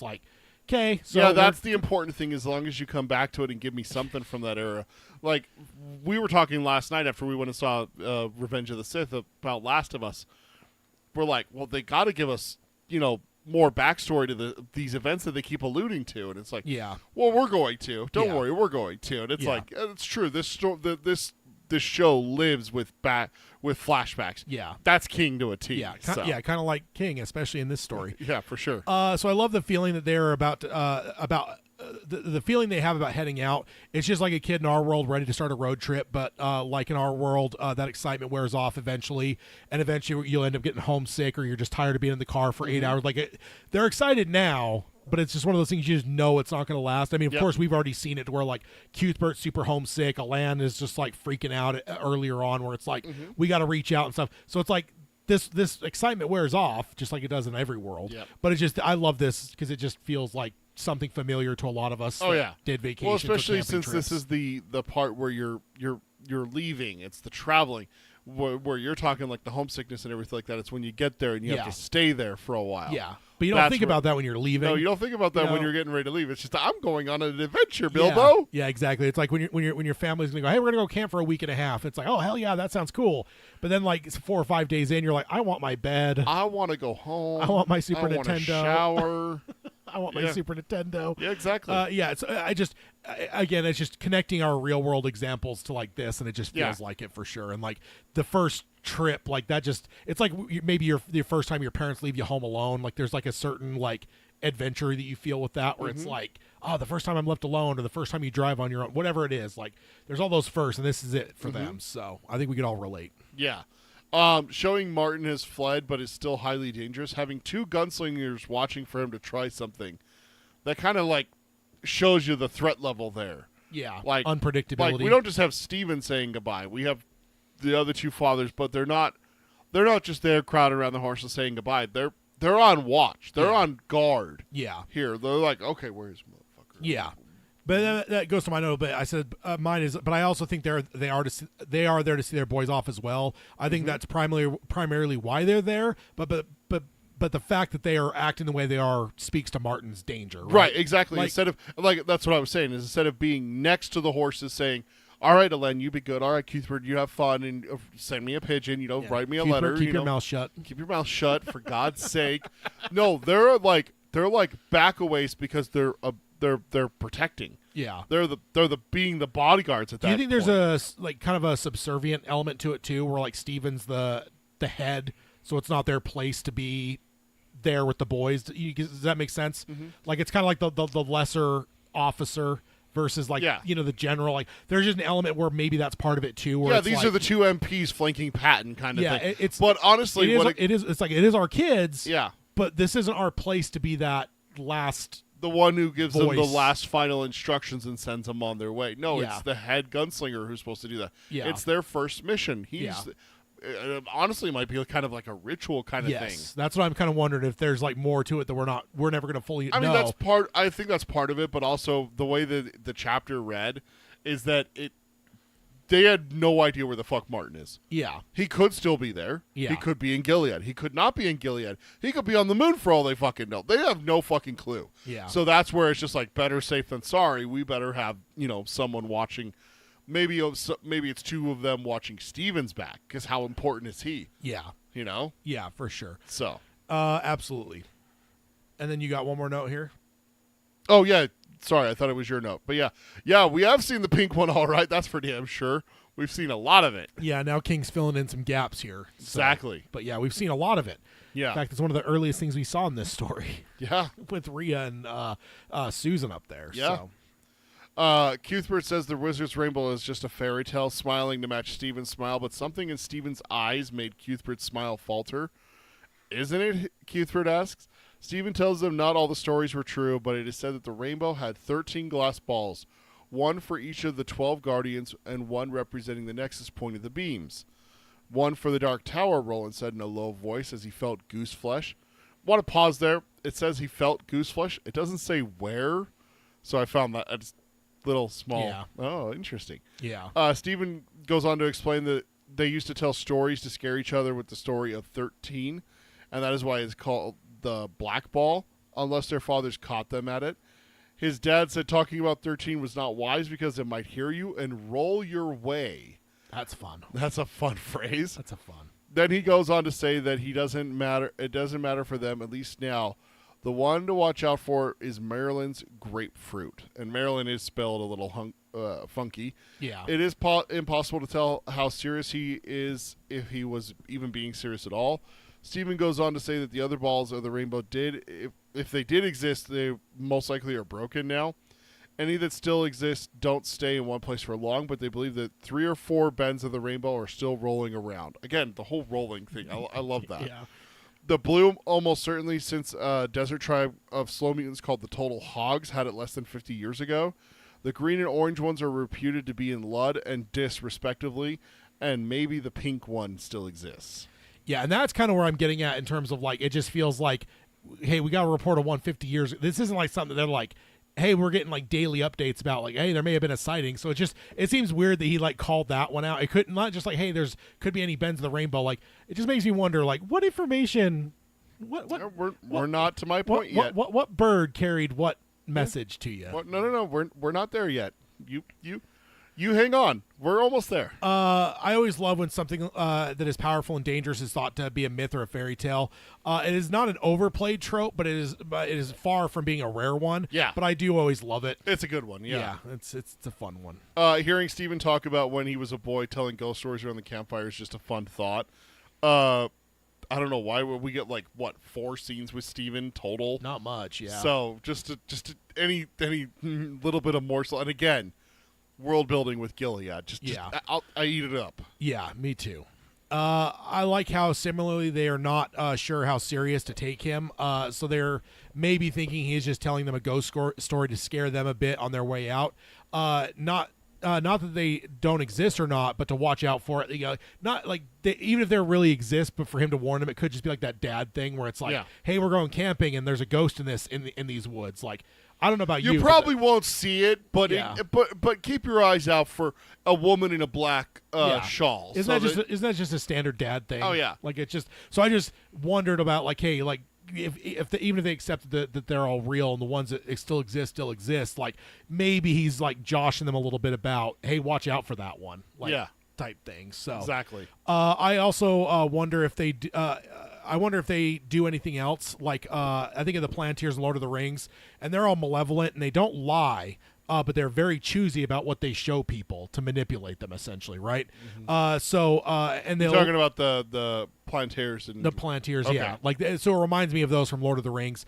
They're malevolent, but I remember the big thing that I just reread Lord of the Rings, so it sticks in my head. Is it the one thing I would have guessed wrong before this reread is I would have thought the Plantiers lied, but Gandalf says they never lie, but they'll be very choosy about what they show you. So, and it's like I wonder if I certainly these are inspired by the Plantiers from Lord of the Rings. Oh right? yeah, I mean yeah. So, but it could be the same here. I don't know. It just makes me kind of wonder, like, what abilities to all these things. Yeah. I don't know. And I assume evil with them just because Lord of the Rings. Like, right. I don't know enough about fantasy, but I would imagine, is there any fantasy out there where there's, like, seeing stones that don't have any, like, darkness to them? Is there any that are just happy... Oh, here's a telephone for this fantasy world. No. I feel I mean I've never come across one. The limited experience I have with fantasy, which is very limited, it seems like there's always a twinge of evil to them. Or someone's watching. Yes, it's someone that you don't want. Yeah, exactly. So going on, Roland asks what they are good for and what they do, talking about the bends of the rainbow. Yeah. Steven says they are for seeing. Some of the wizards' rainbow are reputed to look into the future. Others into other worlds. / where demons live. Yeah. So not just saying other worlds, but other worlds where demons live, specifically. Yeah. And then where the old people are supposed to have gone when they left our world. They may also show secret doors which pass between worlds. Others may look into this world and show what people would keep secret. It never shows the good, so again, to your point. Yeah. Only the ill. He looked at them and he looked at them as his smile faded. He says how they know Farson has a talisman that glows late at night in his tent and sometimes before battles, moving large troops or horses, or before momentous decisions are announced, it glows pink. Cuthbert suggests that maybe Farson has an electric light, puts a pink scarf over it when he prays. He looks around a little defensively and says he isn't joking that there are people who do that, because, of course, Cuthbert would be offended if someone didn't take him seriously. Steven says it is possible, but Farson keeps beating them. He keeps slipping away, and turning up where he is least expected. If the magic is in him and not some talisman he owns, then God's help the affiliation. Yeah. So, jumping to my note, because this is what we were talking about, it would explain a lot if Farson is using a piece of the rainbow to get the best of the gunslingers. And this is what I was saying. This is what I've been telling you. Hold on. It does kind of talk about See, I still don't buy that. They have reports that Farson uses something pink. Yeah. So he's not telling them, hey, it's in Magus. He's saying, hey, we know Farson uses this. Keep an eye out for it. He's not saying it's in Magus. He's not saying it's even east of them. It goes into this later. Yeah. He says that's what I'm saying. That like he says, just keep an eye out. Yeah, that's right. That's where I just don't buy that. Like that'd be enough because like one, they don't know if it is one of the bends, but even if it is, and you're going to get to it in this next section, that ultimately they think Farson's in a completely different area. Right. And again, we also know that like he's trying to send them somewhere safe. Yes. Like so I don't know. It's just kind of a weird thing for him to mention because again, like if he's suspecting that like anything of Farson's is going to be in this area, like why are you sending your kid there? No, he doesn't. He doesn't suspect that at all. He doesn't think that at all. It even says it in the book. Steven says it's probably not there. Yeah. But just keep your eyes open because he can't keep it with him. It covers it in the next section. I know, but it's still. It's just one of those things where it's just like, if you don't put them on their guard about it, they're not going to know what it is if they come across it. It's not saying that it is there. It's not even that he suspects it even a little bit that it's there. It's just a, hey, by the way, there are rattlesnakes in Utah. You should be aware of them. Now, are the rattlesnakes up here north? Yes. Are there far more down south? Yes. I think I would buy that if it weren't as specific. If it was about all of them and any of them, because it's like ultimately they all think that's a fairy tale. So it's like, yes, let them know like, hey, these aren't fictitious things. Mm-hmm. These are real type thing. But the fact that the pink one's just thing that throws me off because it's like, I don't know. Because they have the reports that's how Farson's beating them. Now remember, each one of them is supposed to have a specific power. And he specifically points out the one that can see into the future and the one that sees into this world and shows ill. That's the pink one. He literally says the pink one's powers in this section that I just covered. Yeah. So he knows that Farson's using it. That's what he's suspecting is that he's using the pink ball, and that's how he keeps getting the best of the gunslingers. Yeah. So if that's the one that he thinks Farson's using, he's not going to warn him about the purple one or the yellow one or the red one. It's the pink one that he's worried about, because that's the one that Farson has been using. His tent doesn't glow blue. No, I know. It glows pink. But still, the area he's sending them to is pretty much the opposite of where Farson's at, because that's where the boys were surprised early in the story, where it's like, when they started discovering this shit, they're like, Farson's like on the other side of everything. Like, this is literally if our dads could have picked the opposite. It's like, if it's California and New York. This is Maine. This is like clearing the fuck out of the way. So like, I would just assume that you would even if it's not with Farson directly, right, you'd think it'd be within a certain radius of him. So it's just again. Maybe it was an instinct thing, but ultimately it's just kind of a weird thing that it's like specifically to point that one out, because it's like you're sending your kids so far away from all this. I think the only reason he's pointing it out, for one, they only believe that a couple of them are left. Well, it also makes so me he's wonder, not going to be able to warn them about all of the rainbow, because not all of them exist anymore. But the fact that there's the pink in the tent, I think, is the only reason why he mentions it.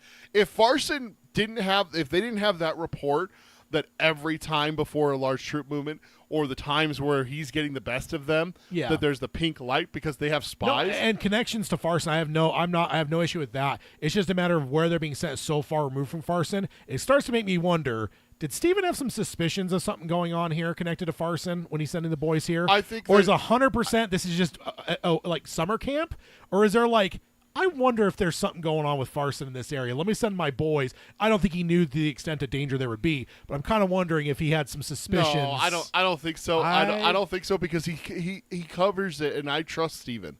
There's no reason not to trust Steven. I mean, you're just a suspicious person, Tad. I don't know. Not everyone has alternative motives. He might. No, there's no reason to think that, though. The reason he's telling them to be watchful for it is because Farson has been seen with a tent glowing pink. Yeah. That means that the pink ball is in play. Well, if you're trying to hide something, why would Farson not hide it in the same place that you're sending your most precious object to be hidden? That's the leap of logic that I can't get, because it's just so far removed. And also, I would assume that my enemy, if they have like a powerful thing like that, it's going to be a very short trip from them, and this seems like it's a pretty far ways away. No, because that's what Steven covers that. He's like, he can't keep it with him. No, he close can't keep though. it. But not like close, like in the same camp, but like you're like half a day's ride away. But he's like, understanding the temptation of it. He's like, you have to send it away for a while. You have to keep it away, otherwise it's going to drive you mad. I'm suspicious of Steven. No, he knows. He just knows, man. I don't get your suspicion of him. I don't think it's valid. Yeah, I don't think it's valid, sir. I get where you're coming from. I don't think it's valid. The geography thing's the only thing that doesn't make sense to me, because like again, like if he's 100% innocently sending these boys to somewhere safe, this should have nothing even like remotely sniffing of Farson.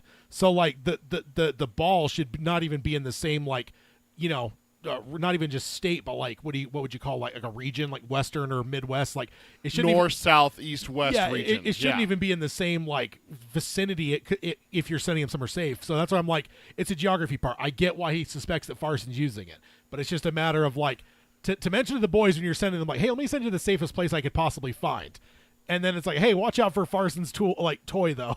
It makes sense. It's strange to me. No, it makes sense.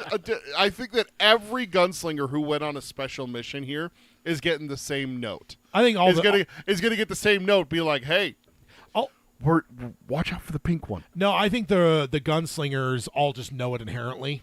Like, I think the fact that these boys aren't gunslingers is why. And again, I think Roland is a gunslinger. Nah, he's a gunslinger. Nah. Stop putting him down. He's a gunslinger. He's an apprentice. He says so to Steven earlier in this book. I'm a gunslinger, Father. He would not have been to a single gunslinger meeting at this point. But he still is. He won his guns. He's a gunslinger. He's an apprentice. That's why Steven has to fill him in. He doesn't have the big irons. He's an apprentice. Oh my gosh, slander!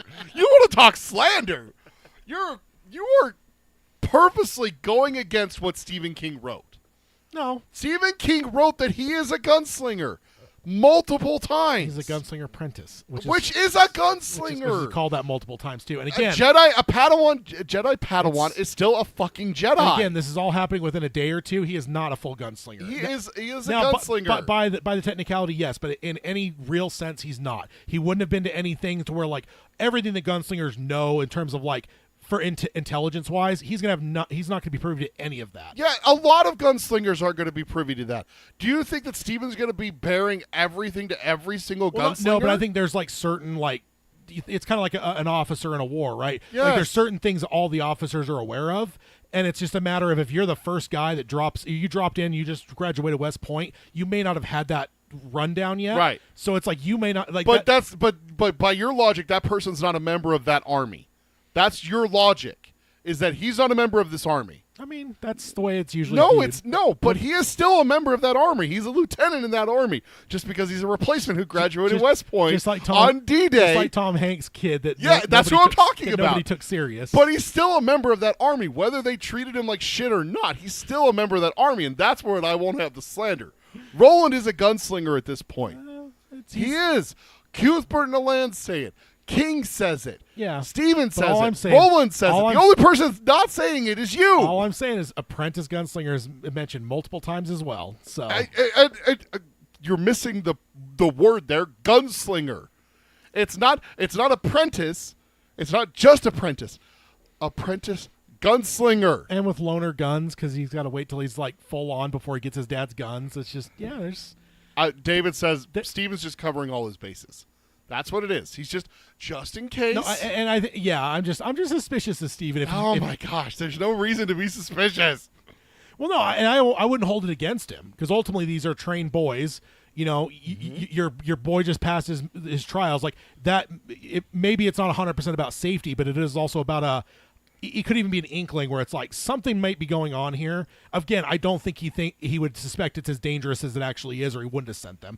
But he maybe suspects something might be going on. So, like, to your point, let me send my boy with his friends. Hopefully, the three of them together. If there's something there, they'll suss it out. Okay, to your point, I think I've just thought of something that helps support that argument. That he maybe has an inkling that something might be going on to the east. Yeah. In the pigeon messages, there's a thing saying like, hey, have you guys seen anything? Yeah. Why are they asking that? Yeah. So I'm just wondering. They're not going to be asking that. They're going to be like, hey, how you doing? I think we've always thought of it as like this is a full-on, let's just send them to the safest college town. I think it's Steven being smart, where it's like, I got to get these boys out of the way. Well, and I did need to send someone out there to see what the fuck's going on out there, because we haven't heard anything for a while, and things are weird. They're saying that they have muties and everything like that. So yeah, you know what? Matrix was pretty quiet. Yeah, that'll suffice. Let me send the boys. Yeah, and again, so it's not. That's where I'm suspicious of like that. Suspicious of the fact that he wasn't purely sending them to a 100% safe place, but maybe he was also using them for like. It could. Well, hear me out now. This is a crazy idea. What if it's both? Yeah. What if Magus is completely safe in his mind because he doesn't think that there's a 0.2% chance there's something going on in Magus? Well, that's what I mean, but ultimately... But it's 99.8% safe. Or if there is danger, it's like on a scale of 10, it's a 2 or 3 level danger. It's and they're going to be able to handle that because Roland's a gunslinger. But that's where I'm suspicious because I've always assumed that it's just a matter of like, oh, let me find the safest place to go hide my kid. And now, is there anywhere safe in a world that's at war? And now I'm suddenly starting to think like, maybe that wasn't your thought. Maybe you actually had more...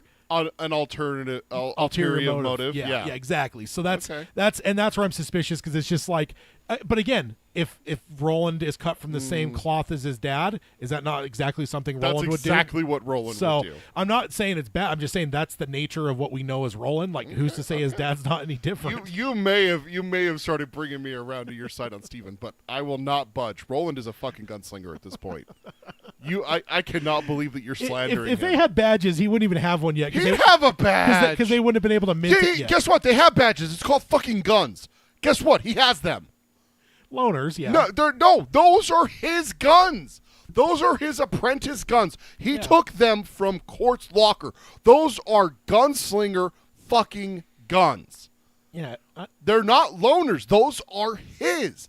Cuthbert and Alan have no, loaders. and then they trade the, those back in when they get to the full, like when he gets his dad's, he's going to give those back. Yes, he's going to upgrade to sandalwood grips, but he has his guns because he passed his trial. He is a gunslinger. Court calls him a gunslinger.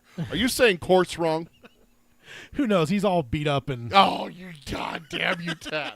I swear to God, you're doing this on purpose.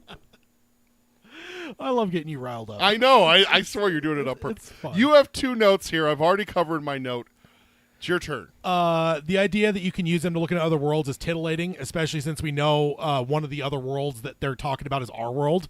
So that's kind of an interesting thing, right? Because Jake's told us about the many worlds, and we know for sure that at least one, if not multiple, because we've also found that with Eddie and Susanna, they're from different worlds. So, but those both looked like our world. So it's like, how many multiverses are we talking? Or how many worlds are in this multiverse? And one of those glass balls can look into our world. That's an interesting thought. It looks into all worlds. I just remember thinking that, where it's like, oh my God, could our modern gunslingers find one of these and look into check in on their world? I don't know. I just remember thinking that kind of thing, like logically. I would let's see. I would be an effective tactical tool. I'm sorry. It would be an effective tactical tool. That is for sure. Talking about the grapefruit. Yeah. If it's able to show you, what's going on, like that's absolutely. Imagine how devastating. That's more devastating than the tanks in my mind. I mean, that's what we had in World War II. Is we deciphered the Enigma machine. Yeah. So we knew. One that looks into the future would be a little bit more handy. But, that would be. But knowing what's going on now, that's pretty damn handy. Yeah, absolutely. War. So okay, now that we're past Tad's slander of Roland for some fucking reason. Roland says they will watch for it, but they are going east when Farson is in the north and west. His father says it is a bend of the rainbow that Farson doesn't like to keep with him all the time. As much as he would like to, he can't.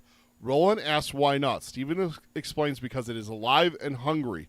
One begins using the ball but ends up being used by them. Which we're seeing in real time. We know that with Rhea, exactly. Yeah. If Farson has one, he will send it away and call it back only when he needs it. Your argument here is that that's too far. You keep it You're close, sending it too far. This is a tool. He should keep it closer. Like if you were here for us, keep it in Provo. Keep it in Spanish Fork. Like keep it whatever. Half hour, 45 minutes away. Yeah, don't keep it in fucking Nebraska or New York or it just. Well, the problem is that you do want to keep it that far away because if you keep it too close, you're going to be tempted to use it, and that's what Steven's saying is that one begins using the balls, but ends up being used by them. Yeah. Maybe Farson went, oh fuck, this thing's getting its claws in me. Send it away. Where am I going to send it? Send it. Clear the fuck on the other side. I got shit going down in Mages. Send it with the Coffin Hunter. Send it there. I need it gone for a while. Maybe. I think he's kind of like the Frodo element, too, where Frodo doesn't use the ring, so it doesn't really get its claws in him because the other thing, the movies drop it out, but the fact that Frodo has the ring for over 50 years, but he doesn't hardly use it, so it doesn't really have the impact on him until the journey starts. And, I kind of wonder if it's the same with Farson, where it's it's not getting its claws in him like it does with Rhea, because Rhea's using it every day, constantly, whereas he's like, okay, this is a strategic point, I need it, get it, and then send it right back away. It's never going to get... Maybe he has all the information that he needs for right now, and he wants it in a super safe place because he is going through a dangerous situation, so he doesn't want it falling in an enemy's hands. Yeah. So he sends it to the one safe place he knows. Yeah. Dude, how great would it be if we got a story and we found out that Stephen Deshane and John Farson were best friends growing up? I wouldn't like that. No, that's too much. He's a failed gunslinger, and he wants to bring down. It's too much like the Smallville when they put Lex Luthor in Smallville. And Clark Kent are our high school buddies. I feel like a lot of times with shit like that, to me, it shrinks the universe. Like it just makes it all too small. It would be a nice little pin in it that they both know Mages because they both have been there. Now, if they had both been there, that's a different thing for sure. Yeah. And I'm wondering. Well, that's what I'm saying is Steven says here that he knows Mages. It was a quiet place when he visited. He says that later in this. And we know from the Ritzy guy that Steven had passed through that direction. So yeah. So it just lining up a little like Easter egg, like hey, kind of thing where, if Steven's been there, maybe John Farson's been there, kind of thing. So maybe they were there together. young gunslingers, maybe. I think I had a note of this somewhere else, but if King were 20 years younger, we could just Oh my God! could hope for more world building here, because there's a lot of this old, like, before the fall stuff that is very titillating. I'd love to hear. I'd love to know more of it. I would love if he signed it away off to Joe, and it's just like, when I'm gone, go ham. Build this out. Yeah. Go ham. Yeah. Yeah. Roland asked what the other two couldn't ask. Are you serious about this, Dad? This isn't just a leg pull. Steven says he is sending them away at an age where most boys still don't sleep well if their mothers don't kiss them goodnight. He expects to see them alive again and well. Magus is lovely and quiet. At least it was when he was a boy. So he hasn't been there since he was a kid. Yeah. Right? But he is not sending them away with a joke and a laugh, and he is surprised Roland would think that. Dads are universal. Yeah. Make sure they're not joking. Exactly. Roland cries his pardon, not wanting to rupture the uneasy peace that he had descended between them, but he was still anxious to be off, and Rusher jigged underneath him as if he could sense it. All this talk of the ball is really upping the ante of how dangerous it is. I mean, yeah, we've talked about it. Like, I think that Farson sent it away because it is so dangerous that he realized he was falling under its thrall. And he's like, fuck, get it the fuck away from me. Send it with the coffin hunters to me. Just get it the fuck away from me. Yeah. I mean, we have seen what it's doing to Rhea. If nothing, it speaks to the intelligence of Farson. Yeah, exactly. Like, yeah. And then good for Roland to ask if it's a joke or not. I love Steve's response as well to it. That's just because like he's almost offended that he would ask that, but it's like he's not asking that for no reason. No, there's a reason that he's. I mean, the thing I want to point out is that this conversation started with Steven smiling. Yeah. And when your dad's telling you something, hey, watch out for the ghost in the woods. Yeah. He's got that big smile. Shut up, Dad. You're just trying to have me on. Yeah, exactly. Kind of thing. Exactly. So I side with Roland, Steven. Don't get all butthurt about it. Like, dads are dads, and you totally deserve that question. Absolutely, 100%. Steven says he doesn't expect them to see Merlin's glass, but he also didn't expect to see them off at 14 with revolvers tucked into their bedrolls. Gunslinger revolvers. Loners. There's David says Roland definitely doesn't sleep well without mommy. Damn. Ka's at work here, and when Ka works, anything is possible. He slowly takes off his hat, steps back, and sweeps them with a bow. Go in peace, boys, and return in health. Alan says long days and pleasant nights. Cuthbert says good fortune. Roland says I love you. Steven nods and says thank you, Sai, and that he loves him too. And he says my blessings. He says with my blessings, and then he says that to the boys in a louder voice than the other, so that the other two men, Robert Allgood and Christopher Jones, who had been known in the days of his savage youth as Burning Chris, added their own blessings. With that, the three of them rode toward their end of the great road while summer lay all around them. Roland looked up and saw something that drove the wizard's rainbow from his mind. His mother was leaning out of her apartment window. There were tears coursing down her cheeks, but she smiled and lifted one hand in a wide wave. Only Roland saw this, and he didn't wave back. Ooh, that's cold. Oof.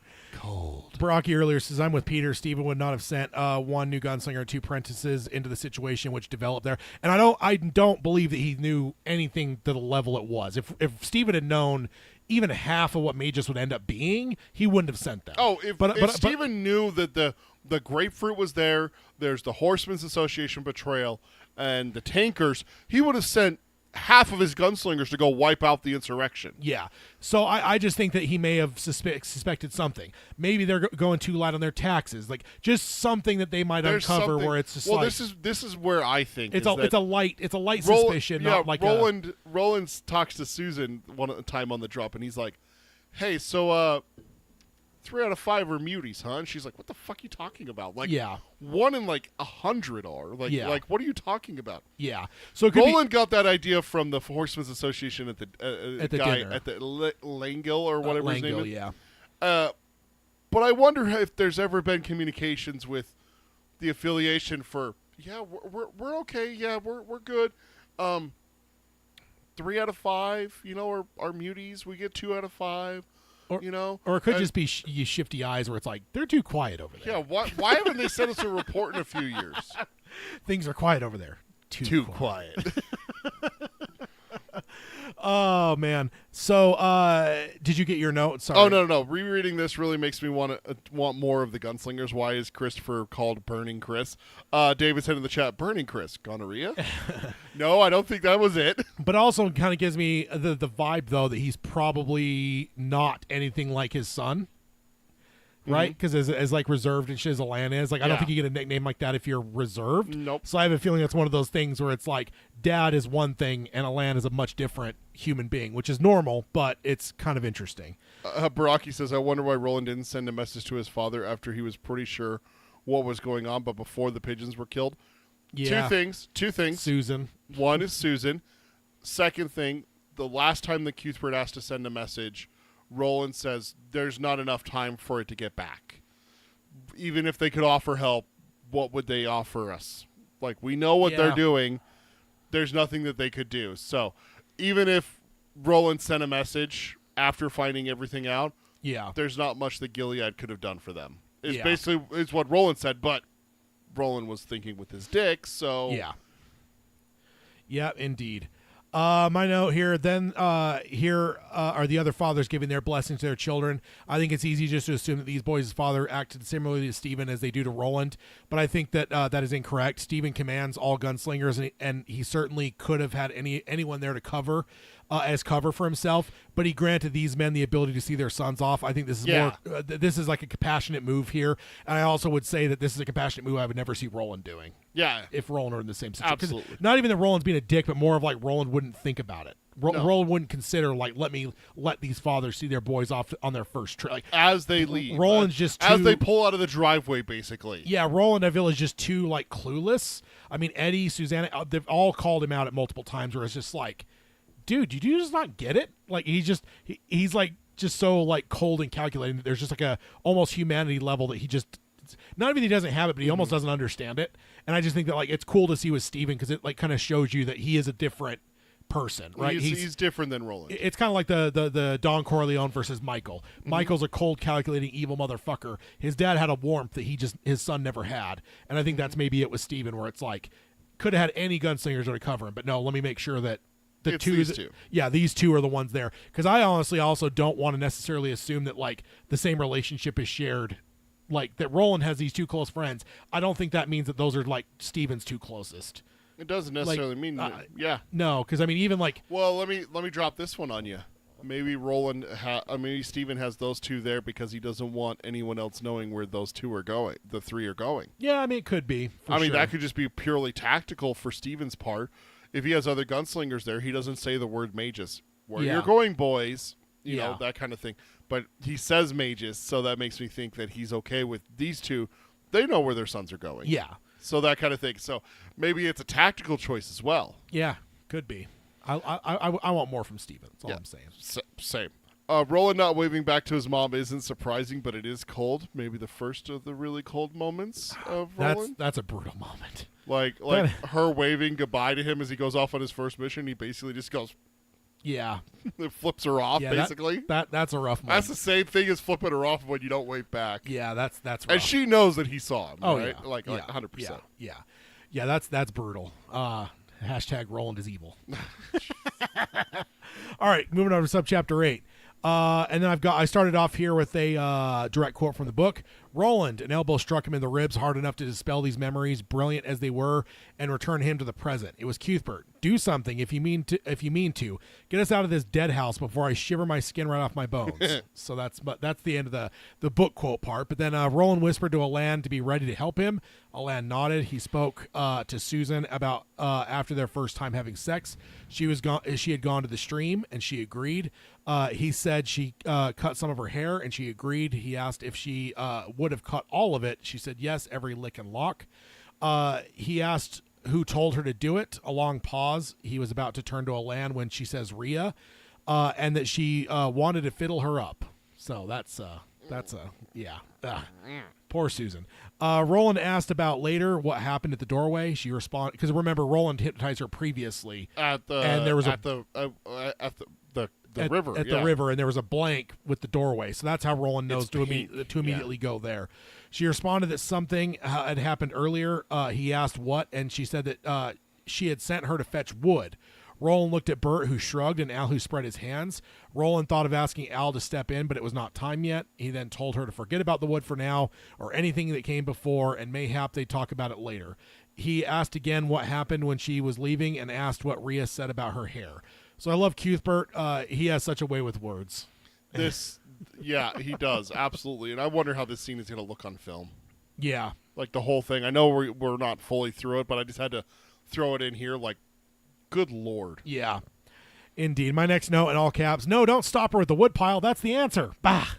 Just, so frustrating. Because, like, when he says, like, maybe we'll come back to it, you know that means they're not coming back to it. Right. Like, on their volition, right? Yep. Like, if Susan doesn't go back to it, they're not going back to it. Roland doesn't care.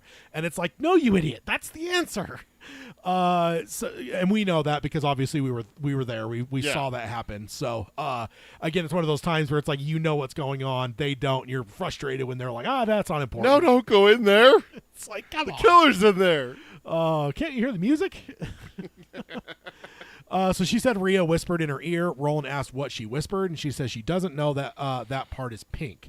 Roland nodded to Alan, and he bit his lip and stepped forward. He took her hands and spoke to her in soothing tones, and after introducing himself, he asked what Rhea had whispered in her ear. She frowned and said she can't see it. It's pink. He told her he didn't need her to see it. He told her to close her eyes, and that she said that they were closed in a childish manner. Roland thought that she was afraid and had an urge to make Alan stop and wake her up, but restrained it. Alan said that he was talking about the eyes on the inside, the ones that look out for memory. Close those. He asked again what Rhea had said to her. Unexpectedly, her eyes opened as her inner eyes closed. Her eyes, her real eyes stared at Roland like an ancient statue. Roland bit back a scream. This reminds me of Gandalf in the movies with his eyes, sleeping with his eyes open. So pink is the dead zone. Yeah. That's what it sounds like to me. Kind of got that from the first time Roland tried to hypnotize her. Yeah. She reverted to an almost childish impudence with Roland, with childish impudence, and Roland knew it and interpreted that as her being afraid. That makes sense because I think when people, especially younger people, are really scared, they end up acting much younger than they actually are. Yeah. But good on Roland for restraining himself and waking her up. They need to figure this out. Yeah. Her eyes open. Her opening her eyes in a dead-like statue, a dead statue-like way would be terrifying. I feel like we've seen this in every possession and exorcism movie that's ever been created. And it's never not creepy as fuck. Also, Roland almost screaming. A good place to remember this is a 14-year-old boy who doesn't have all the toughness of the new the Roland that's telling the story. Yes, and all the experience from all of his adventures and everything. And they're in a graveyard. On top of everything, under a demon moon. Yeah, almost. We're not to the demon moon yet. It's demon moon. No, at the end of this chapter, or at the end of this episode, it's beginning to be demon moon. It's demon moon. It's demon moon, but it's the start of demon moon. It's still demon moon though. Yeah, you don't. Yeah, we're gonna end up finding out we're not seeing the face yet though. I think that's a really scary part. But it's still demon moon. Like, you know that's demon moon up there though. So that's what I'm saying. It's like, even if it's not full demon moon, it's still demon moon. Yeah, it's plenty of reasons to be afraid here. I think. What do you think they use here? Special contact lenses in Susan's eyes, or do they go the all whites, or do they go the extra creepy way where they just have her regular eyes, but she does just really good regular eyes, like Linda Blair in The Exorcist, with the scene in like the medical stuff, and her eyes just go dead. Yeah, like, that's creepy as fuck. Okay, to me that's more creepy than the, like all whites or like crazy whatever like that. Yeah, there's just something freaky about it. I saw your note and everything like that. And it's always little girls too. It's always. I mean, kids are creepy inherently, but I think girls are creepiest of all. Maybe it's because of all the horror movies. I mean, I don't know. The Omen made me not feel great about little boys, so. That's true, but I feel like for every one Omen, you've got like 3 with possessed girls. Yeah, it's just something. Probably because the original Exorcist kind of made it where it's like, oh my god, because like young girls, you think innocence, so it's like to have that innocence like be like. I mean, whatever. The story of The Exorcist is based off of a real story of a boy. They just changed it to a girl for a reason. Yeah, exactly. So Alan gets her to the doorway again, and Susan says that both she and Rhea were at the doorway, and Al said to be there again. He asked her what Rhea had said, and Susan said it was she who said, and she said, "Is our business done?" And Rhea said, "Mayhap, but there is one more thing." And then Alan squeezed her hand gently and asked what was next. She said that Rhea had a silver medal and leaned close and asked if Susan could hear her, and she said that she could, and she could also smell the reek of her. So that's fun. Yucky. Susan said she could smell the snake on her. Or the leavings. Susan said she could see the medal. Alan asked what else she saw. She said Rhea looked like a skull with hair in the moonlight, which that's interesting because we know that she's kind of degrading, so she already seemed to be kind of degraded even at the very beginning here. Cuthbert muttered gods and crossed his arms over his chest. Susan tells them that the back and forth of Rhea telling her to listen and obey, and then Rhea stroking her hair. Then Rhea said that there is something that she has to do when she loses her virginity and had to wait until he was asleep beside you, and then cut every strand of hair down to the skull. To the horror of the boys, her voice became Rhea's voice, and even her face became a hag's face. That's going to be fun. Yeah. This would be a really fun game in a graveyard. What game? That's all what game? Hypnotizing, witches, all that kind of stuff. No. It just sounds like no. Sounds like a fun game to me. On behalf of Hayden, no, you Philistine. Maybe an Ouija board in a graveyard under a full moon. That sounds fun, right? A full demon moon. Now, especially if you found like a little graveyard out in the woods. I know where one is. Yeah, there we go. A Ouija board, full moon. Yeah. Let's do that. Because then you have risk of werewolves, demons. There's all kinds of things that can go wrong. I love it. Zombies. No full moon. But they're getting there finally. Except that Susan tried to go to what they needed to know with the woodpile, and they ignored her again. Bah! Yeah. God damn it. Hearing Rhea's voice out of Susan is so creepy. It's just so creepy when characters do this and they speak in other people's voices. Unless it's a Terminator. Then it's okay, because then they're machines. What's wrong with Wolfie? Yeah, I can hear him barking.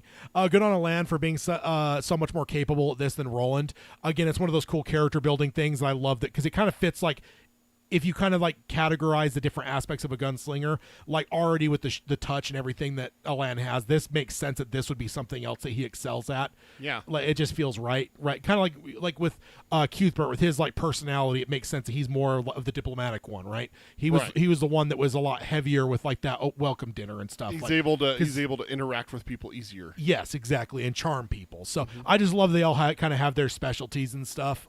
It's just cool because like I feel like a lesser writer you wouldn't have that. It would just be like they're all very similar. So yeah. I love the differences. Ben's able to join us in the chat. He says, "Hi, all guys. I've finally been able to make it back to a live stream. Welcome back, Ben." Yeah, welcome. So Susan, in a voice and a manner of Rhea, said to cut every whore strand and go back to him as bald as ye came from ye mother. See how he likes you then. Alan turned his pale face to Roland, lip quivering. Roland asked why the moon was pink when she tries to remember. Susan said that it was her glam. She is surprisingly happy and confiding in saying that. She and also saying that she keeps it under her bed and that she saw it, but Rhea did not know that she saw it. Roland asked if she was sure about that, and she affirms that yes, if she had known that she had seen it, she would have killed her. And then giggled at the thought, which shocked them all. Which that's not something to giggle. I mean, about. If she's talking as Rhea kind of thing, yeah. That makes sense, right? I guess, but still creepy. It's still creepy as hell. Yeah, absolutely. She said that Rhea has the moon in a box under her bed in a sing-song voice of a small child. Rhea has the moon in a box under her bed. Yeah, indeed. Roland said a pink moon, and Susan agreed. She pulled her hands from Milan and made a circle with them in the air and said she would like to have it. Lovely moon. She saw it through the window when Rhea sent her for wood. She then said again that she would like to have such a thing. Roland said no, she wouldn't, and asked if it was under her bed, and Susan said yes, in a magical place. So, going to be a great scene for an actor to play Susan in this part for sure. Between the possession aspect, the Rhea impression aspect, the childish aspect, this is just going to be a lot of good scenery for a good actor to chew up for sure. Yeah. So glad she circled back to it. I'm not sure they would have asked. They don't seem to understand the importance. No. So I'm really glad that she. They tried to move it away from it like 3 times. Yeah. So I'm glad she circled back. Not good that Susan wants it from one brief glance she got of the thing. Like, she saw it once through a window, and she's like, oh, I want it. Yeah. That's what I'm talking about, like how dangerous these fucking things are. Yeah. Well, wasn't that last episode that Jonas asked was it Latigo himself about when he's like, you need to get that back from the witch. He's like, have you seen anything about it? He's like, yeah, I've seen some people go nuts and run into the desert after being exposed to it and stuff. He said 2 people, one ran into the desert crazy, the other one was went crazy after being bit by a rabid coyote, and that's where the paper someone was like, oh God, because he's scared of rabies. That always sticks with me because I'm scared of rabies too. So. Yeah. I'm just scared of rabid beasts like St. Bernards. They're not. So. No, stop it. Hey, I have every reason to be afraid. No. Tad was in that car, not a Peter. So, beasts. Surprising. Monsters. Surprising. Cuthbert said she had a piece of Marilyn's rainbow. And also there's a typo in the book here. They dropped the L in this part. I actually didn't check my hard copy. I meant to, but I forgot. But in the Kindle version, there's no L in Merlin. I was like, oh, okay. What the fuck? But it's one of those things you just never notice because you're just breezing through it real quick. Yeah. The one Roland's dad warned them about, no wonder she knew everything she did, is what Cuthbert is saying about Rhea. Alan asked if that is all they needed, and her hands were getting cold, and he did not like having her this deep. She had done well, but still. Roland said they are done. He asked if he should have her forget. Roland shook his head. They were quartet for good or ill. He took her hand, and it was cold, and he told her that he was going to say a rhyme, and when he finished, she was going to remember everything. She said bird and bear and hare and fish, and he finished, give my lover his her fondest wish, and her eyes opened, and she smiled and said it was him. Unable to help himself, he hugged her. Cuthbert looked away, and Alan looked down at his boots.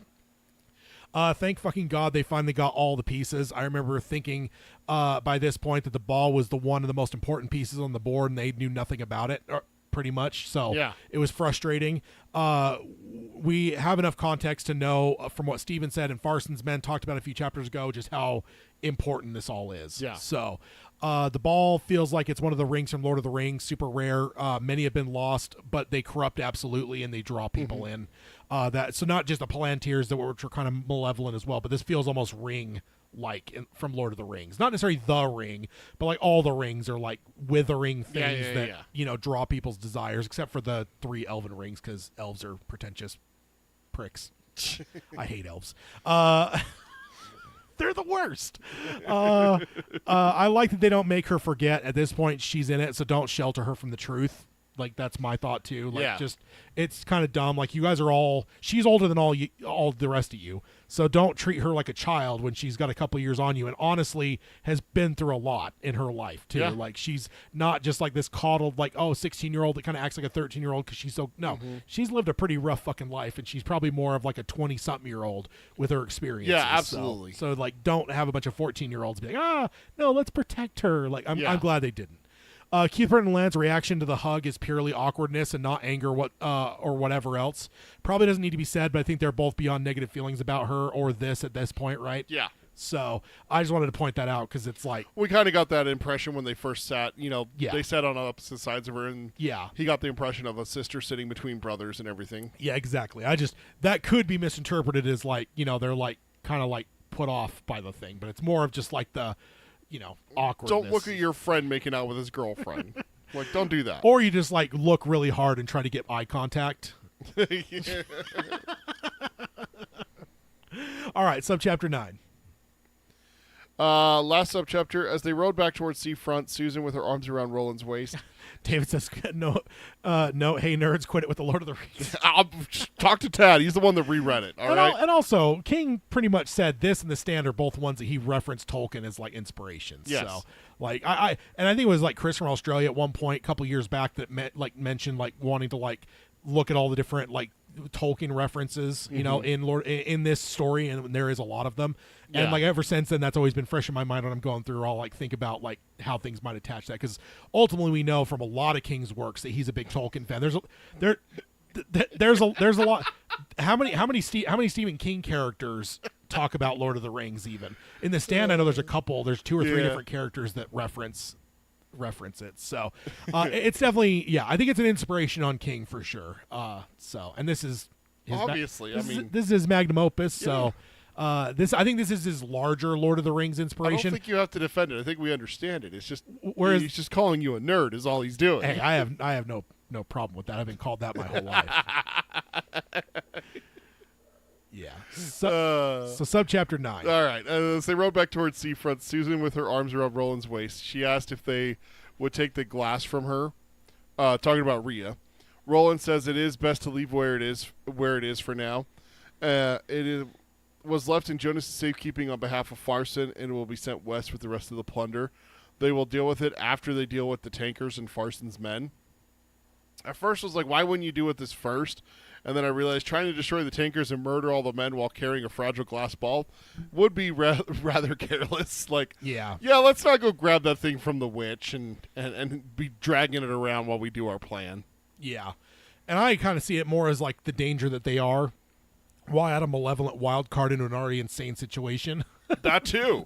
like that just piles on, yeah, right? Because again, like, you know, when Steven was talking about it'll roll into your life if you mention it. Like there's just there's an element, like, again, sorry, David, but Lord of the Rings, like the ring the ring betrays people, right? Like it slips off the dude's finger to like get away from him. Like would the ball not do something similar where it's like, hey, you're holding it and suddenly it does something that fucking like mesmerizes you and you get fucking shot in the head. Like, or you walk off of a cliff into a thinny. Yeah, I mean, exactly. Yeah, imagine you're already dealing with a thinny. Let's not add pink grapefruit with that. Yeah, imagine like the double power of like the thinny and the goddamn grapefruit at the same time. That's not something I want to see. So Brocky makes a good point. Alan and Bert looking away was about all you say, and maybe also probably a bit of shame how they had some really bad feelings about Susan for a long time until recently. Yeah, and that's true, especially Cuthbert. I think Alan has always tried to keep a level head on the whole thing. Mm-hmm. I think any of Alan's hatred or anger was toward Roland, never Susan, but Cuthbert, not so much. I think he kind of had the jealousy thing.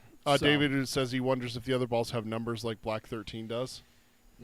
Or does Black 13 just have a number because it's 13? It's 13, yeah. Susan asked if they will take... I'm on the wrong part. So Rusher walked along a path through the Seacliff woods. Through the thinning branches, they could see the wall that surrounded the mayor's house. Roland asked if she can get in safely, and she says, no fear. He asked if she knows what she and Sheemie are to do, and Susan says, aye, and that she feels better than she has in ages, as if her mind is finally clear from some old shadow. Makes sense. You got a witch in your brain. Roland says if it is so, then she has Alan to thank because he could not have done it on his own. She says there is magic in his hands.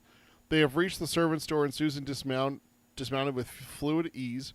Roland also does and puts an arm around her waist.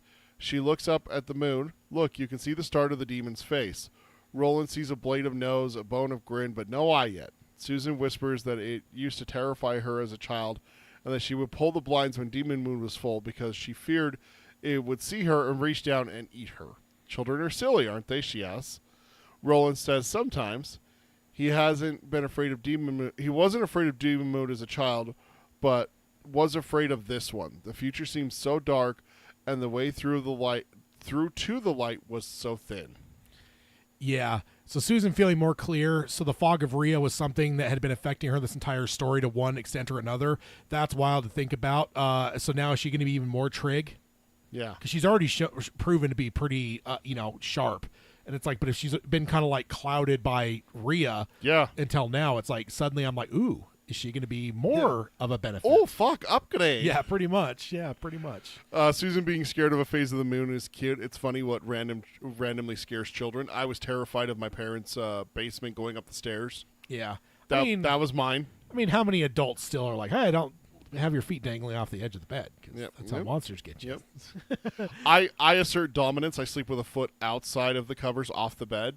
Yeah. So if any monster wants to try, I mean, I'm 39 years old. It hasn't tried yet, so we're good. I wish our moon changed. I wish we had a demon moon as part of our spooky season. That sounds fun. Yeah, because it is around the right time, isn't it? Like end of October, beginning of November. Yeah, but sadly our moon rotates on the same as the rotation, so you basically only ever see the one side of the moon. Exactly. But it's like, imagine if it actually rotated differently and there was like different seasons had different looks. Like that'd be kind of cool. That would be cool. If Roland is scared, I'm scared. That's rule. It's been a rule for 4 books now. I'm scared.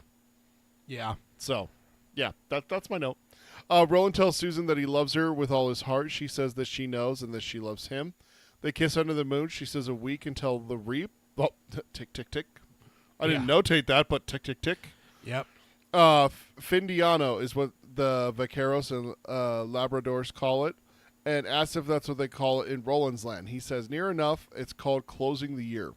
Women go around giving preserves and kisses. She laughed and said, it's not so different after all. He says to save all the best kisses for him, and she says that she will. And then I wanted to quote this. This is the end of the subchapter. The rest of it is a direct quote from the book. Whatever comes, we'll be together, he said. And above them, Demon Moon grinned into the starry dark of the clean sea, as if he knew a different future. And let's just say, water in the dark, that's scary no matter who you are. Oh, yeah. Natural water. I mean, even swimming pools. Like, have you ever seen a swimming pool that has no lighting on it at all? Oh, God, it's terrifying. Dark. Like, I just, no. I'm not getting in there. I'm not doing that. That is 100 feet deep, and there's sharks in there. I'm not doing it.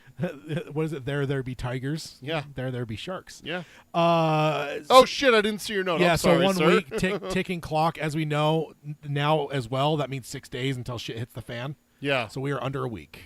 Sorry. We're our ticking clock. Every episode, it seems like we get one.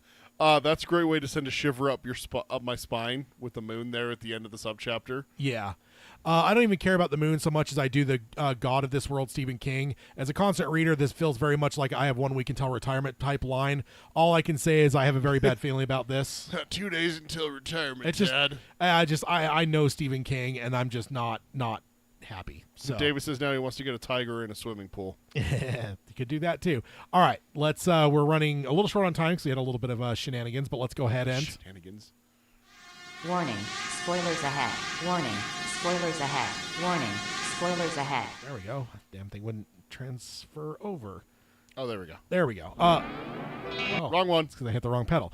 All right. My only note here in the spoiler section, again, if you haven't finished all the books, check out now. Come back later after you finished it. But Black 13's introduction, setting up the fact that there is a ball for each Guardian and one for the Tower, is obviously something that's going to pay off a lot in the next book. Kind of cool to see it set up here. Yeah, because Black 13 is in the next book. Yeah. So, yeah. I have this as a note in just a subchapter, and Tad commented and said, hey, maybe we should put this in the spoiler section because it's probably going to lead into spoiler topic. I always wondered what other bends of the rainbow would have powers to do, and we know the pink shows horrible things. Yeah. So I just kind of was like, which power associates with which? And like ultimately, I think for me, like we know for sure, like this one shows what's going on around, and then 13 is obviously a teleportation. It basically could transfer you between worlds. Right. So that's probably the most powerful. But yeah, it wouldn't surprise me if Black 13 could do more than that. Like yes. It has all the powers, but that's just what it does for Father Callahan. That's the primary thing, yeah. And the one that none of the others can do. So I didn't think we could really talk about the powers without dabbling into like the Black 13 more. So, and Black 13 we know is incredibly powerful. I mean, for all we know, it caused 9/11. It realistically seems like that's what King was hinting at. I mean, it was certainly destroyed in 9/11, right? Because Yeah. they are fragile; they're not indestructible. Nope, they're just glass balls. They're just glass balls, but ultimately, it's a matter of like, did it call it on? Also makes me wonder: do the True Knot, are they drawn to it? Not that they would find it, but like when they're like looking for things, I wonder if Black 13's throwing off some sort of. I don't think it has anything to do with the shine. I think it's a different power. It's a power though, but it's a different power. They don't sense other powers in in Kingverse stuff. Yeah, they don't sense Pennywise. Yeah, so I think that they don't sense Flag. So I think it more comes down to that they only sense food. Yeah. All right. So that's all. I mean, that's all I really had. So let's go ahead and hit the outro stuff. If you want to subscribe to us, you can do that on any podcasting service of your choice. You can stream us on Spotify, Amazon Music, Audible. There's all kinds of places. Find us the live streams over here at youtube.com/darktowerpalaver. You can join us live every fortnight, or you can watch old ones as well if you'd like.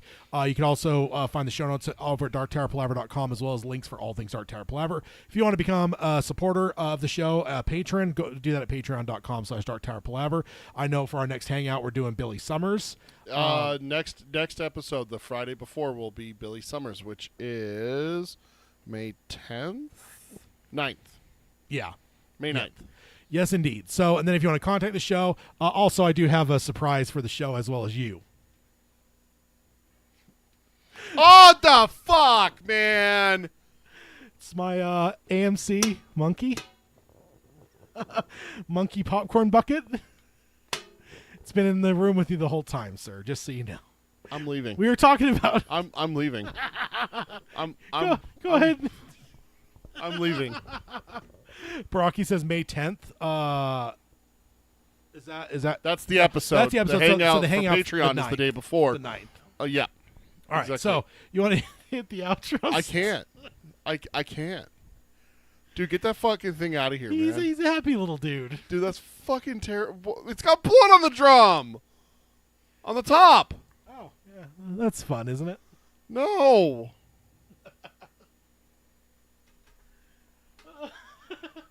No. Put it where I can see it. I don't want that fucking thing out of sight. No, put it where I can see it. I'm not... Dude, I'm going to fucking leave. Hit the outro, sir. Dude, show at darktowerpalaver.com. Threads, Instagram, Dark Tower Palaver, no spaces. At darktowerpalaver.bsky.social. At darktowerpod on Twitter. Facebook.com/darktowerpalaver. Pick up a hashtag Ted is terrible shirt at tpublic.com/user/darktowerpalaver. Put that fucking thing where I can see it.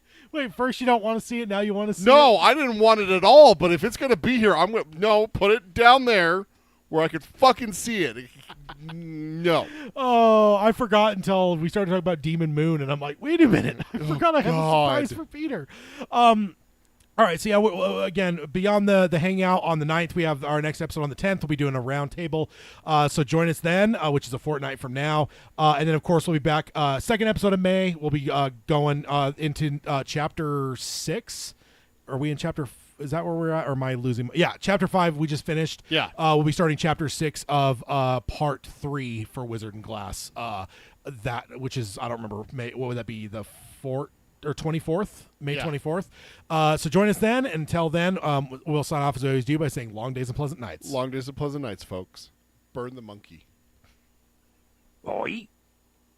All right, guys, everyone in the chat, thank y'all for joining. Thanks for being part of the conversation. YouTube exclusive. That first haiku, the one that was happy that Ermont was dead, that was from me. Oh, really? Yeah. I thought that was an email address from someone that's emailed us. We have a couple of emailers that have always given, like, vague names or whatever. Nope, so. that one was me. Oh, okay.